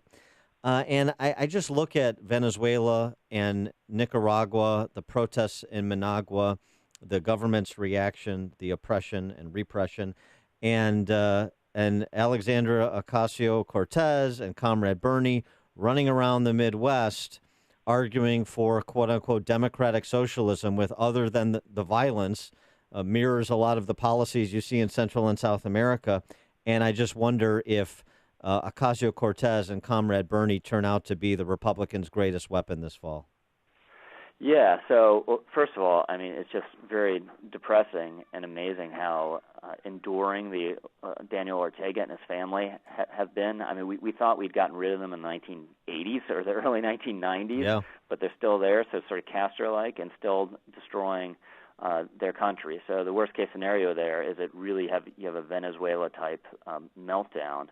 And, you know, I will say this for Bernie and his ilk, we are a liberal society. I don't think we're ever going down the Venezuela path, but this is, you know, there's an organic connection. These are socialists, so you think they would feel a little more ownership of these kind of regimes than they do. And lastly, the Democrats lurch left is the best thing Republicans have going. There was a Wall Street Journal poll that showed a couple days ago that more people than ever think that the Democratic congressional candidates are out of the mainstream. The favorable rating of the Democratic Party is 35%. The favorable rating for the Republican Party is 34%. So Democrats, you know, they may win the House. They may even win it big, depending on how things slide here the last 100 days. But they are a party that is in the midst of its own identity crisis and slow rolling revolution. He is Rich Lowry, editor of National Review, nationalreview.com, Fox News contributor, author of the book Lincoln Unbound. Rich, thanks as always for joining us. Appreciate it. Hey, thanks for having me. And he joined us on our turnkey.pro answer line. You're listening to Chicago's Morning Answer with Dan Proft and Amy Jacobson on AM 560. The Answer. Coming up, how Illinois is preparing for a presidential visit. Who's in, who's out when Trump gets on stage. But first, here's your forecast today. Plenty of sunshine. As you can see, it'll be warm, a high of 88 degrees.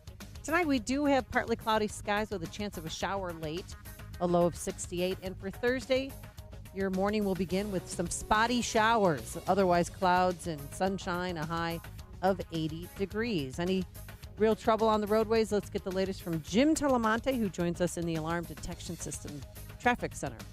Tammy, in LaPorte County, the Indiana Toll Road remains a solid mess westbound from eastern LaPorte County all the way to 421 in Michigan City, where the roadway's been shut down entirely. Maybe getting some movement through there now, but it's still an extremely long jam, so you want to avoid that. Now, the eastbound side is open entirely, but again, it's a westbound shutdown starting east of LaPorte. 94, 12, and 20 are all alternates. Eden's is 19 minutes, like Cooked Montrose, outbound 32. Kennedy, 54 minutes, O'Hare to downtown, a little quicker than the Express, outbound 44. Eisenhower, an hour and 4 minutes, 390 to the Circle, outbound an hour and 2 minutes. Stevenson, an hour and 8 minutes, 355 to the Drive, outbound 40 minutes. Ryan, 38 minutes, 95th to downtown, southbound 53, getting heavy now. Delays from Rand to Kirchhoff. Jim Talamonte, the Alarm Detection Systems Traffic Center. Are you a roofer? Do you have a high school degree or GED, a valid driver's license, and can pass a pre-employment drug screening? Then listen up. You can improve your quality of life, earn excellent pay with benefits including paid health and medical insurance for you and your family, and on top of that, a safe and secure retirement account. Contact the Chicagoland Roofing Council at chicagoroofing.org. That's chicagoroofing.org. They're looking for additional roofers to join the team. When you join the team, you can improve the quality of your life for you and your family, get satisfaction of working hard and earning a good living, becoming a professional roofing technician in the Qualified Apprenticeship Training Program. You get great benefits and solid representation through Roofers Local 11 Union. If you're a roofer, join the ranks and become a skilled craftsman and a professional roofing technician. Call the CRC office today and get more information at 708-449-5266. And if you need a roof, you can find a Chicagoland Roofing Council professional contractor at chicagoroofing.org. Have you outlived your retirement assets?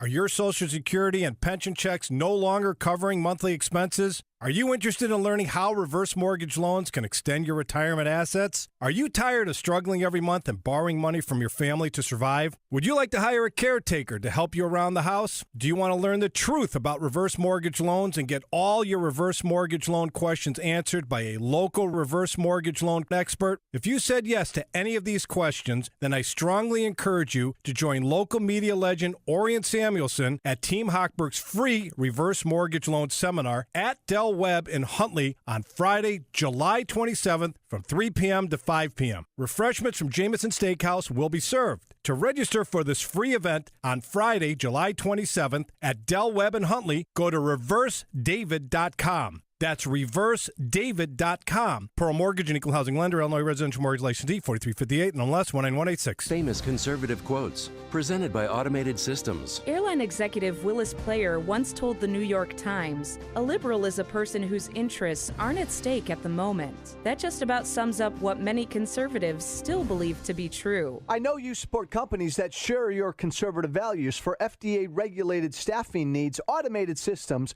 provides top talent, from experienced quality control and quality assurance engineers to top validation and compliance experts. Depend on Automated Systems. Hiring the best is critical to success. ASI resources are all degreed professionals with decades of experience in manufacturing, automation, and FDA compliance. That's why ASI is retained by all of Chicagoland's Fortune 500 life science companies to successful startups. For a staffing evaluation, call Laz at Automated Systems, toll-free 844-HIRE-ASI, or visit automatedsys.com. You know, I'm not a genius about money. I love my credit cards, and they love me. I was using them as a source of income, and then I got behind in my payments, and creditors were calling. I figured I had a problem, and I didn't know how to deal with it. I heard about Trinity, so I called and talked to a counselor. In half an hour, we worked out a plan.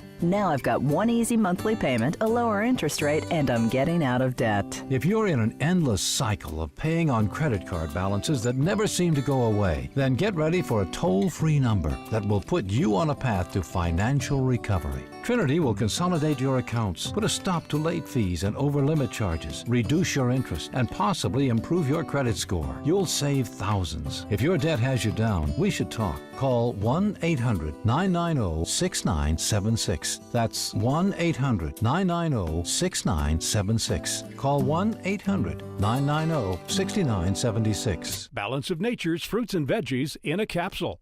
Thousands of doctors, health specialists, and professionals recommend Balance of Nature as a way of improving their health. Listen to a few unsolicited success stories from doctors that use Balance of Nature as well. Scientific research has shown that many cancers and lifestyle diseases can be prevented with a diet rich in fruits and vegetables. This prevention comes from the phytochemicals in the plants. I take Balance of Nature because I know, I've seen it in my lab, and I know that it works. I've seen the immune response increase, I've seen your DNA repair capacity increase, and I've seen DNA protection. And that, to me, as a scientist, rings so true. When you call, use discount code CHICAGO, and we'll take 35% off your first month's order and ship it to you free. Call 800-2468-751. That's 1-800-2468-751. Or go online to balanceofnature.com and use discount code CHICAGO. AM 560, The Answer.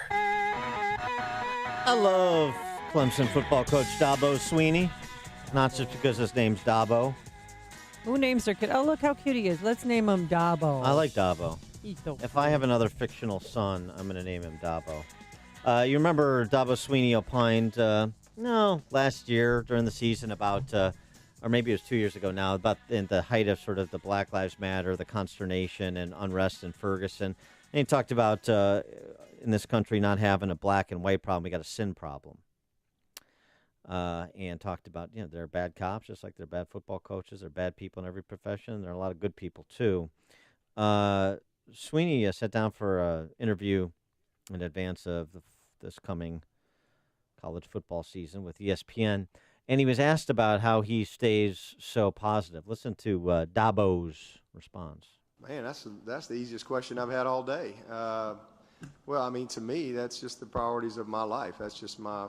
I think that I made a decision when I was 16. I grew up in a family that, I was taught, there was a God and all that, but I didn't really have a relationship with Christ until I was 16.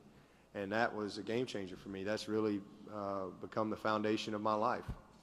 And me personally, it's hard to survive and thrive in this world if you don't have a spiritual foundation and have something that that will give you peace, because life is hard. And we're all going to experience death and failure and setbacks and disappointments and cancer. And, you know, it's a really difficult world.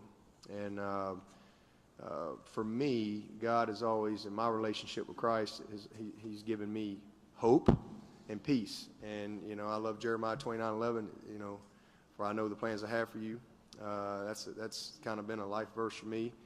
It says to give you, you know, a hope and a future. They're plans for good, not disaster. And so I've always taken that, and I've kind of applied that to my life along my journey. You know, everybody sees me now, and I'm the head coach at Clemson and all this and that, but, you know, my life hasn't always been this way. And I've always used that as, to me, if there's really hope in the future, then there's power in the present. I really like that, too. I like this reminder that, you know, you see somebody on top as a national championship coach and, you know, very successful career at Clemson over the last decade. And you think, well, that guy's always been there. Or, you know, that guy had this glide path to the top. No. And not the case. Nothing comes easy. No, not Things the case. come well with hard work. And the other thing that's nice about Dabo Swinney is you see somebody who's not just a coach, very much in the Wood model, but he's also sort of a shaper of young men. And that, to me, perhaps is the secret of his success at Clemson, turning around that program, making it a perennial power. I mean, that's certainly part of it. He's a leader, and leadership matters in any organization, not just sports. The leaders of sports organizations are just more public. So it's just interesting.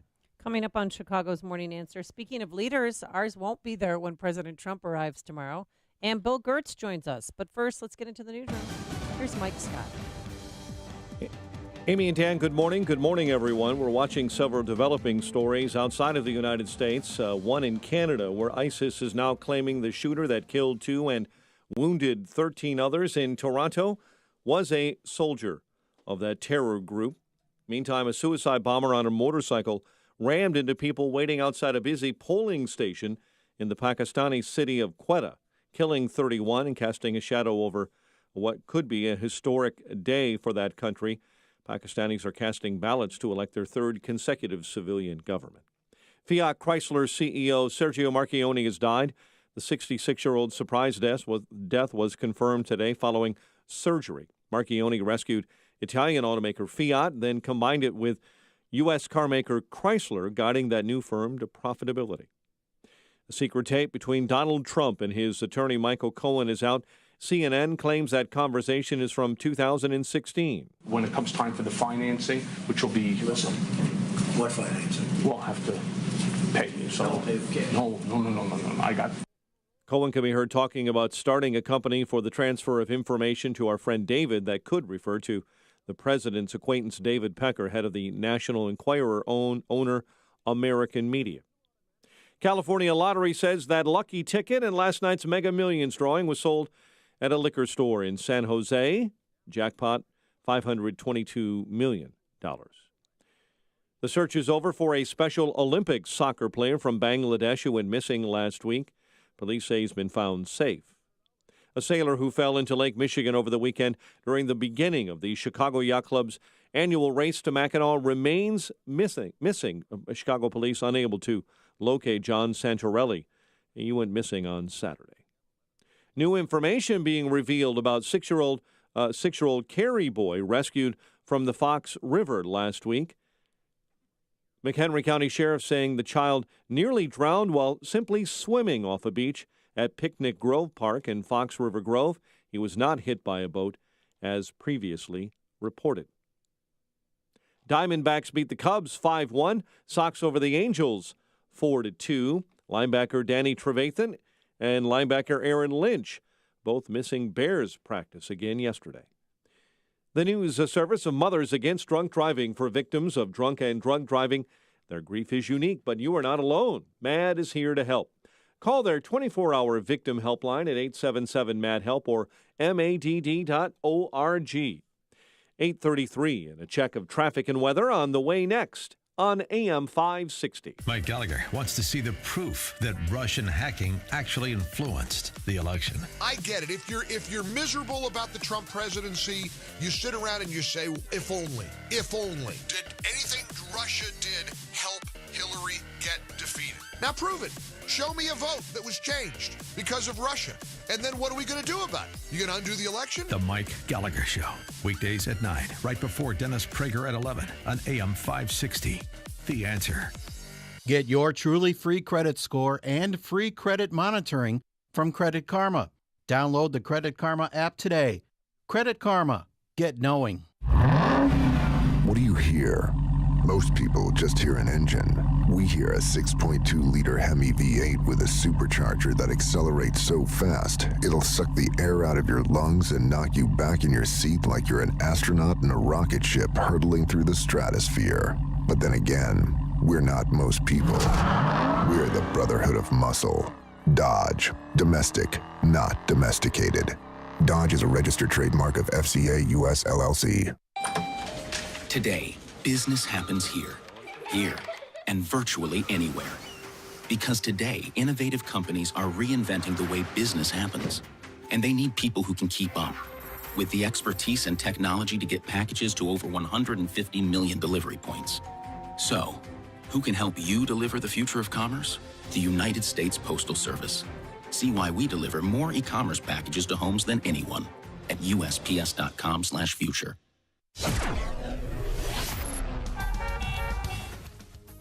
8:35, a check on the morning ride to work in the Alarm Detection Systems Traffic Center. Here's Jim. Thanks, Mike. On the Indiana Toll Road westbound, the backup still extends for many miles in LaPorte County from around to 39 in LaPorte. Traffic's been forced off in LaPorte due to a crash earlier this morning at 421. Avoid the area westbound, though eastbound, everything is open. Eden's Expressway is fine at 19 minutes from Lake Cook to Montrose, but outbound it's 32 minutes. The Kennedy, 54 minutes, O'Hare to downtown. 44 from Montrose, 38 in the Express. Outbound 44 to the airport. The Eisenhower's an hour and 4 minutes, 390 to downtown. 42 minutes from Manheim. Outbound an hour to 390. Stevenson an hour and 8 minutes, 355 to Lakeshore Drive. Ryan 35 minutes, 95 to downtown. Southbound Tri-State heavy 132 to 176 and 280 to O'Hare Oasis. Northbound Archer to 31st and from the Reagan Tollway to Balmoral. Northbound Veterans Memorial delays from Fountain to St. Charles and Army Trail to 290. Southbound Army Trail to North Avenue. Traffic answers when you need them most. I'm Jim Talamonte, AM 560, The Answer. Chicago's Morning Answer continues next. Your official Chicagoland weather forecast from the 1-hour heating and air conditioning weather center. Sunny and warm today, a high near 88. Currently in Chicago, 75. Next news coming up at 9. Chicago's Morning Answer with Dan and Amy continues next on AM 560, The Answer. Make sure to check out the Income Store live video stream of today's show right now at 560theanswer.com.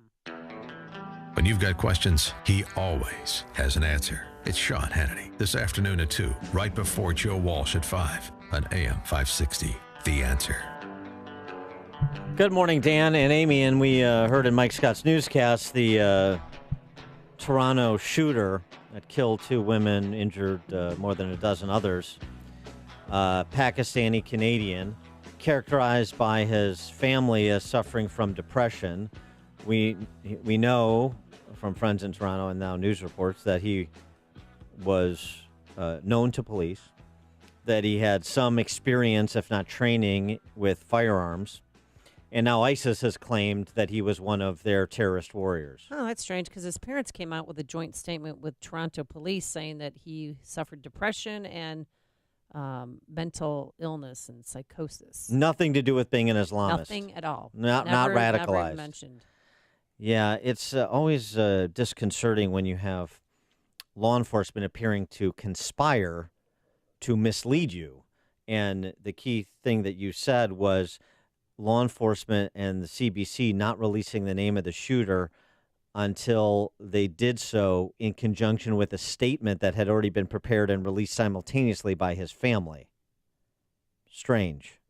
For more on this topic and others of national security import, we're pleased to be joined by Bill Gertz, senior editor for the Washington Free Beacon, author of the book I War, War and Peace in the Information Age. Bill, thanks for joining us. Appreciate it. Hi, Dan and Amy. Good to be on the show. If the reports are, well, if ISIS isn't just claiming credit without foundation, what does that say about kind of the current state of play with respect to radical Islamist terrorism? We've been diverted in terms of our attention to Russia and to North Korea, to some extent Central and South America immigration policy. And we haven't talked much in the last several months about the threat that radical Islamic terror still poses. Yeah, the good news is in Syria, the U.S. and the allies there have done a really good job of decimating the Islamic State terror group. I mean, they are definitely no longer controlling the same kind of territory that they did a couple of years ago.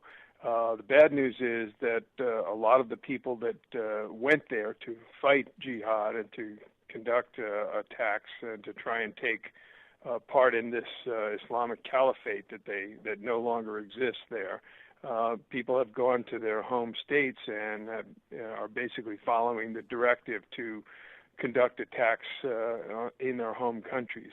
Whether this Canadian attack was a terror attack, well, we'll probably need to get a few more details, but we just don't know at this point. There seems to be growing concern. I was reading a number of articles about residents in Toronto fearing that this would happen. Do you know what their immigration policy is like in Canada? Well, you know, they definitely have a liberal immigration policy, and they have not been that good on dealing with the terrorist threat. I know that they work closely with the U.S. in that area. The U.S. is very careful to see that terrorists don't use Canada as a stepping point for entering the United States. But, you know, it seems to me that the real threats we have these days are from people that are mentally ill or from terrorists. Those seem to be the main motivations behind the kind of mass shootings that we've been seeing so often. I wanted to just get your take on the FISA courts. You know, the left wants to abolish ICE. Bill McGurn in the Wall Street Journal writing that we should abolish FISA courts. This in the aftermath of the release of the Carter Page FISA application documents. He suggests that we've gotten to this place. I mean, again, FISA courts have been around for 40-some years, not that long, not the founding of the nation, not constitutional per se. He invokes, as McGurn, Robert Bork, who warned about the FISA courts at the advent of their creation, a concern that the courts would just defer to intelligence agencies and become a rubber stamp, which arguably FISA has become. Why not make executives who spy on American citizens or engage in the sort of behavior that is authorized by the FISA court directly accountable for the decisions they make, as opposed to hiding behind judges?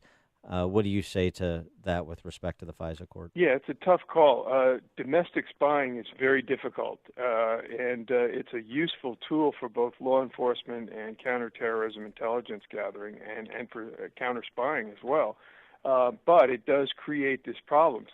There's no question in my mind that what we saw in the Carter Page declassified FISA application, which again was heavily redacted, was that they used bad information. They had a politicized dossier from several different directions coming in, and they used that to spy on the Trump campaign. I mean, that's really the bottom line. It was an abuse of power by the FBI. Now, I think that they can, if they can recognize that and admit that, then they got to make some reforms and try to fix that problem. But to say that there's no indication that this was politicization, and of course you have Peter Strzok, the center of this whole FBI scandal, claiming that he was not biased when clearly his text showed that, you know, he was out to stop the Trump campaign and prevent Trump from becoming president. So it's clearly a huge problem for the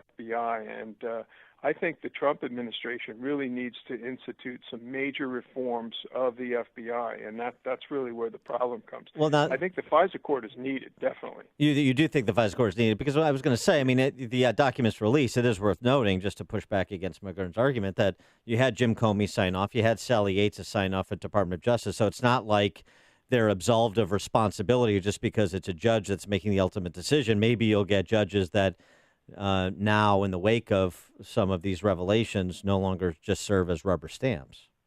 Yeah, definitely. I mean, they need to tighten up the procedures, and the procedures are already tight.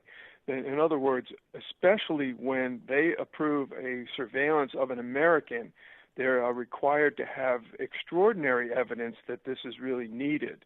When it involves a foreign subject, like a foreign terrorist or a foreign spy, then it's less stringent, the requirements for the FISA application. But in this case, when they're asking for permission to spy on an American, and an American who's a member of a political campaign, a presidential campaign, I think that there really were some lapses in the whole process. No, and then learning, too, that when James Comey went to the Trump Tower to meet with then-candidate Trump, he didn't even tell him where the Steele dossier came from, that it was actually funded by the Democrats. Do you think he stepped in it there as well? Yeah, absolutely. I mean, this whole thing just stinks of politicization of the FBI at the upper levels, and again, I think that it's time for some major reforms. They've got to recognize that they have a problem within the FBI and work to depoliticize it. Well, where are we on North Korea in your estimation? We were just talking to Rich Lowry at the top of the hour about this and about the report this week that Kim Jong-un is dismantling some key missile launch sites. Is this just sort of a show to keep America strung along on the topic, or is this a positive indication of a substantive step towards denuclearization? Very hard to say. Any kind of overhead surveillance, spy satellites and things for North Korea has to be very, very carefully evaluated, because the North Koreans are very good at hiding things underground. So whenever they claim that they're dismantling some missile testing facilities and things like that, that could be done because they know clearly that they can fool U.S. intelligence into thinking that they're taking some positive steps. The U.S. absolutely wants to see that kind of thing, so they're really showing U.S. intelligence what they want to believe, that North Korea is going to go along with this very difficult process of denuclearization. And then the last axis of evil country we want to discuss, of course, Iran, Rouhani. And the speech that Pompeo gave this week, where he included, in addition to sort of a lot of history of Iran since the revolution, an overture to those pro-small d democracy forces in Iran, sort of encouragement for regime change coming from the inside. And I wonder, in the context of what you just described, the landscape is in Syria, where you think we are with Iran and how we should be triangulating them in the Middle East. Yeah, I think this is the kind of thing we're seeing that the Trump administration do, both through the president's tweet as well as Pompeo's statements and support for the Iranian people. This is the kind of information warfare that we need to be doing to really help the people of Iran to change their system, to reform that system, and because they don't want it. They don't want to be ruled by a theocratic state that is supporting terrorists around the world. And of course, Iran is the largest state sponsor of terrorism. They're expanding in the Middle East. They're trying to become the regional hegemon there. And I think using information means, we saw also for the first time the Secretary of State do a tweet in Farsi, which is really the best way to try and reach directly to the Iranian people. So, yeah, I think they're doing the right thing on that. And for those of us who missed that tweet, what was it? Can you translate? Oh, I don't know, but it was basically saying that the U.S. supports the Iranian people and not the Iranian government. He is Bill Gertz, senior editor for the Washington Free Beacon, author of the book I War, War and Peace in the Information Age. Bill, thanks for joining us. Appreciate it. Hey, thank you. And he joined us on our turnkey.pro answer line. This is the morning show more Chicago radio listeners are choosing This is Chicago's Morning Answer on AM 560. The Answer.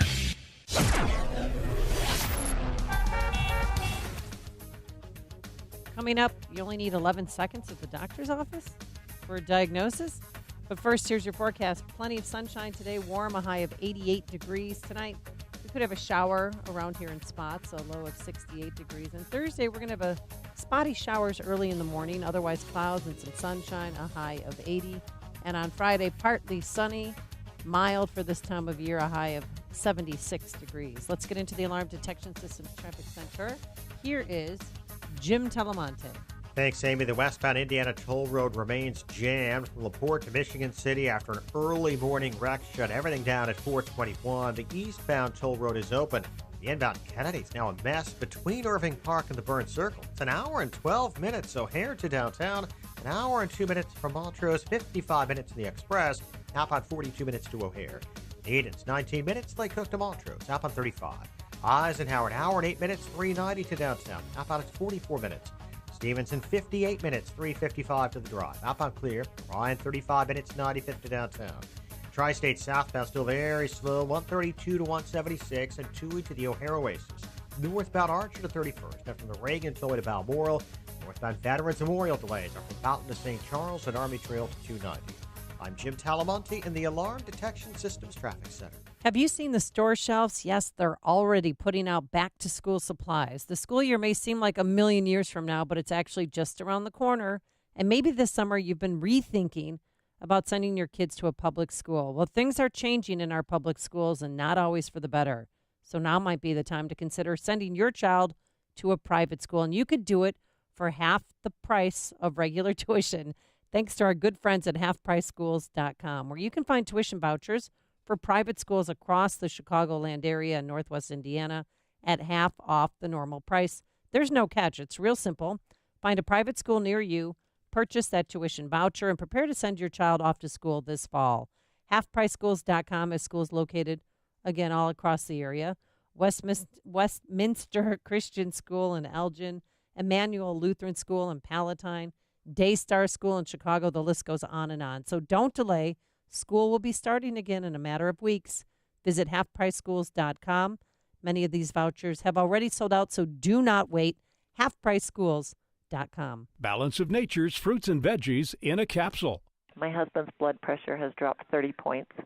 I've lost 8 pounds. He's lost about 20 pounds. His arthritis is gone. You guys have given me back my husband.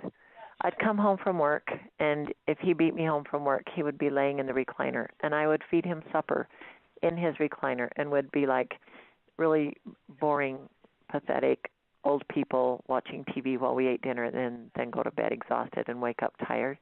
I came home from work last night, and he was mowing the lawn. It's amazing. It's amazing. It's so amazing.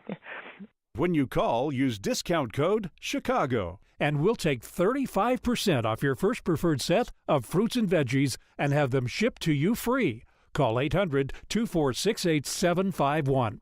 That's 1-800-246-8751, or go online to balanceofnature.com and use discount code CHICAGO. Hi, it's Amy Jacobson. I'm here with Luann. You know, everybody loved your My Golf Caddy at our golf outing. Did you invent this? You bet. My Golf Caddy is the ultimate golf accessory organizer. It keeps you organized on and off the course so you can concentrate on achieving your personal best. Is that why your group, including Des Clark and Dan Proft, came in first at our golf outing? Of course. My Golf Caddy holds all your accessories, including tees, ball markers, divot tools, and a sleeve of balls. It also stores your keys and credit cards. It's two-sided, has 7 compartments to hold everything you need, including your cell phone, which a lot of golfers leave behind in the golf cart. What a great golfer gift. It's unique, affordable, and functional. Where can our listeners buy one? Just go to golfgear.golf. There's also a great selection of other golf accessories. My Golf Caddy is only $24.99. But with promo code AM560, you'll receive 20% off most items for a limited time. Remember, golfgear.golf and hit them straight. Signature Bank is Chicago's fastest growing independently owned business bank. It's a bank where relationships still matter. Signature Bank knows your name and your story. I'm Dan Proft, and I know this because Signature Bank is my business bank. I'm Tom Goleb, Chief Financial Officer of Navitas Systems, a leader in the next generation of advanced battery technology and a customer of Signature Bank. A few years ago, I heard Signature Bank on an AM 560 radio ad just as our previous commercial bank was being acquired. I knew Mick O'Rourke and Kevin Bastuga from a prior enterprise. I valued my relationship with them and the way they worked earned my trust and my business. So I decided to give Signature Bank a call. They took the time to understand our early-stage technology company that has its own set of challenges. Signature Bank took care of us, and now we are satisfied customers. Signature Bank is looking for their next success story. To learn more about turning your business vision into reality, visit signaturebank.bank. Signature Bank, helping local businesses succeed. Member FDIC, Equal Housing Lender. I'm Chuck McDowell, CEO of Wesley Financial Group and timeshare cancellation advocate. I was sued by the largest timeshare company in federal court for simply helping people cancel their timeshare that they had been lied to about. The jury sized me up and came back with a verdict after only 20 minutes. And yes, I won. My husband and I are more than grateful to everyone at Wesley Financial Group. You know, thanks to Chuck and his team, we feel as though a weight has been lifted and we can move on without the worry of a troublesome timeshare. Whether you owe $10,000 to $250,000 on your timeshare, it's my mission to get you out of your timeshare, eliminate your payments, and get them off your back permanently. And we proudly hold an A+ rating with the Better Business Bureau. Want to learn more about getting rid of your troublesome timeshare? Call Wesley Financial Group now for your free consultation. Call 800-786-9300. That's 800-786-9300. 800-786-9300. Building owners and managers. Now is the perfect time of year for a service and maintenance agreement with Waukegan Roofing. Since 1914, Waukegan Roofing has been installing and maintaining roofs you can rely on for all of Chicagoland. Our experienced team of professional service technicians is the right solution for preserving the integrity of your new or existing roofing system for years to come. With your dedicated service technician and our multi-point inspection program, we cover all areas of your roof from early detection to preventative maintenance to repairs and everything in between. We're the licensed commercial roofing contractor you can rely on for all your roofing needs. Building owners and managers, now is the time to prepare your low-slope commercial roof for everything that Mother Nature throws at it this year. Call Waukegan Roofing today for your service and maintenance appointment at 877-ROOF-201. That's 877-ROOF-201. Or visit us online at waukeganroofing.com.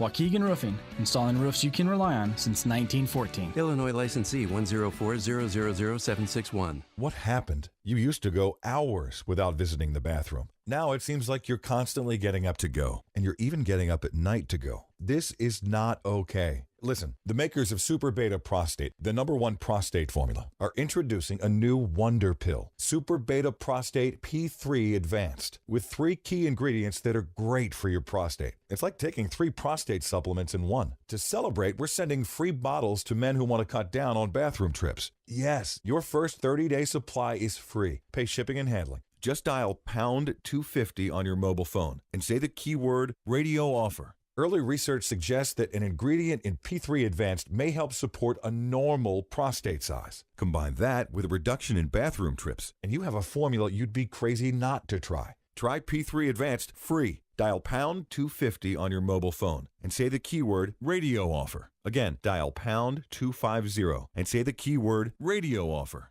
AM 560. The Answer. Dan and Amy, and there's science behind dogs coming to your rescue, Amy. Yeah. Scientists from Johns Hopkins University, no less, took 34 dogs, positioned them behind a door which was closed with magnets, and their owners were on the other side of the door. While sitting behind the door, the owners were asked to either hum Twinkle, Twinkle, Little Star or pretend to cry. I wonder how much the owners were paid for this. They found that many of the dogs nosed their way through the door, but did it 3 times more quickly when they thought their owners were upset and needed comforting. Oh. Dogs, right, Lassie, get help. Lassie will go get help. Dog owners can tell that their dogs sense their feelings. Our findings reinforce that idea. Dogs have been at the side of humans for tens of thousands of years. They've learned to read our social cues. In point of fact, when a dog was not able to get to a crying owner, researchers found those dogs show the most stress because I'm they couldn't sure. get to their owner to comfort them. They know. I mean, dog spelled backward is God. With the They're small godly G. creatures. Yeah, that's right. The genesis of this experiment is interesting. A psychology professor at Ripon College, playing with her children, she buried the youngsters. Her children buried her in pillows. She began to call for help and play. My husband didn't come to rescue me, but within a few seconds, my collie had dug me out of the pillows.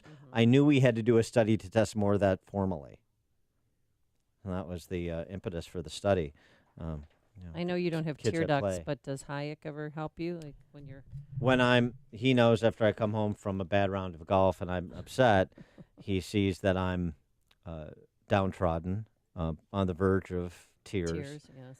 And what does Hayek do? He says, Smack you and say, play a better round tomorrow. What's wrong with you? yeah. He says, why don't you take that pea head off and stop with the self-pity and man up? Yeah. And it's comforting. What does Bunky do for you?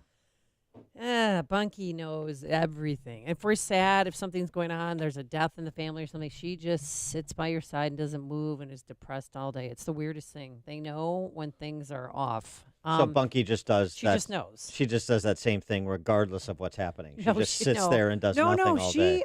Oh, no. She's active. And when the boys come home, she freaks out. She's so excited. She just jumps up on the furniture, just runs around the room. She loves it when they come home.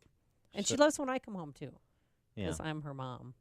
Yeah, I didn't you think do she'd that, take to me. You do but that mom stuff. of You're course I her do. owner. Hi, booby, the baby. You always have to talk in the baby voice. Thanks so much for making us part of your morning. We're back here tomorrow at 5 a.m. and have the preview of the president's visit to Illinois. But first, let's get into the newsroom. Here's Mike Scott. A candidate for governor wants to stop Obama Center Monday, while Patty Blagojevich pens an op-ed seeking clemency for her husband. The D-backs beat the Cubs, while the White Sox beat the Angels. WIND Chicago News Time, 9 o'clock.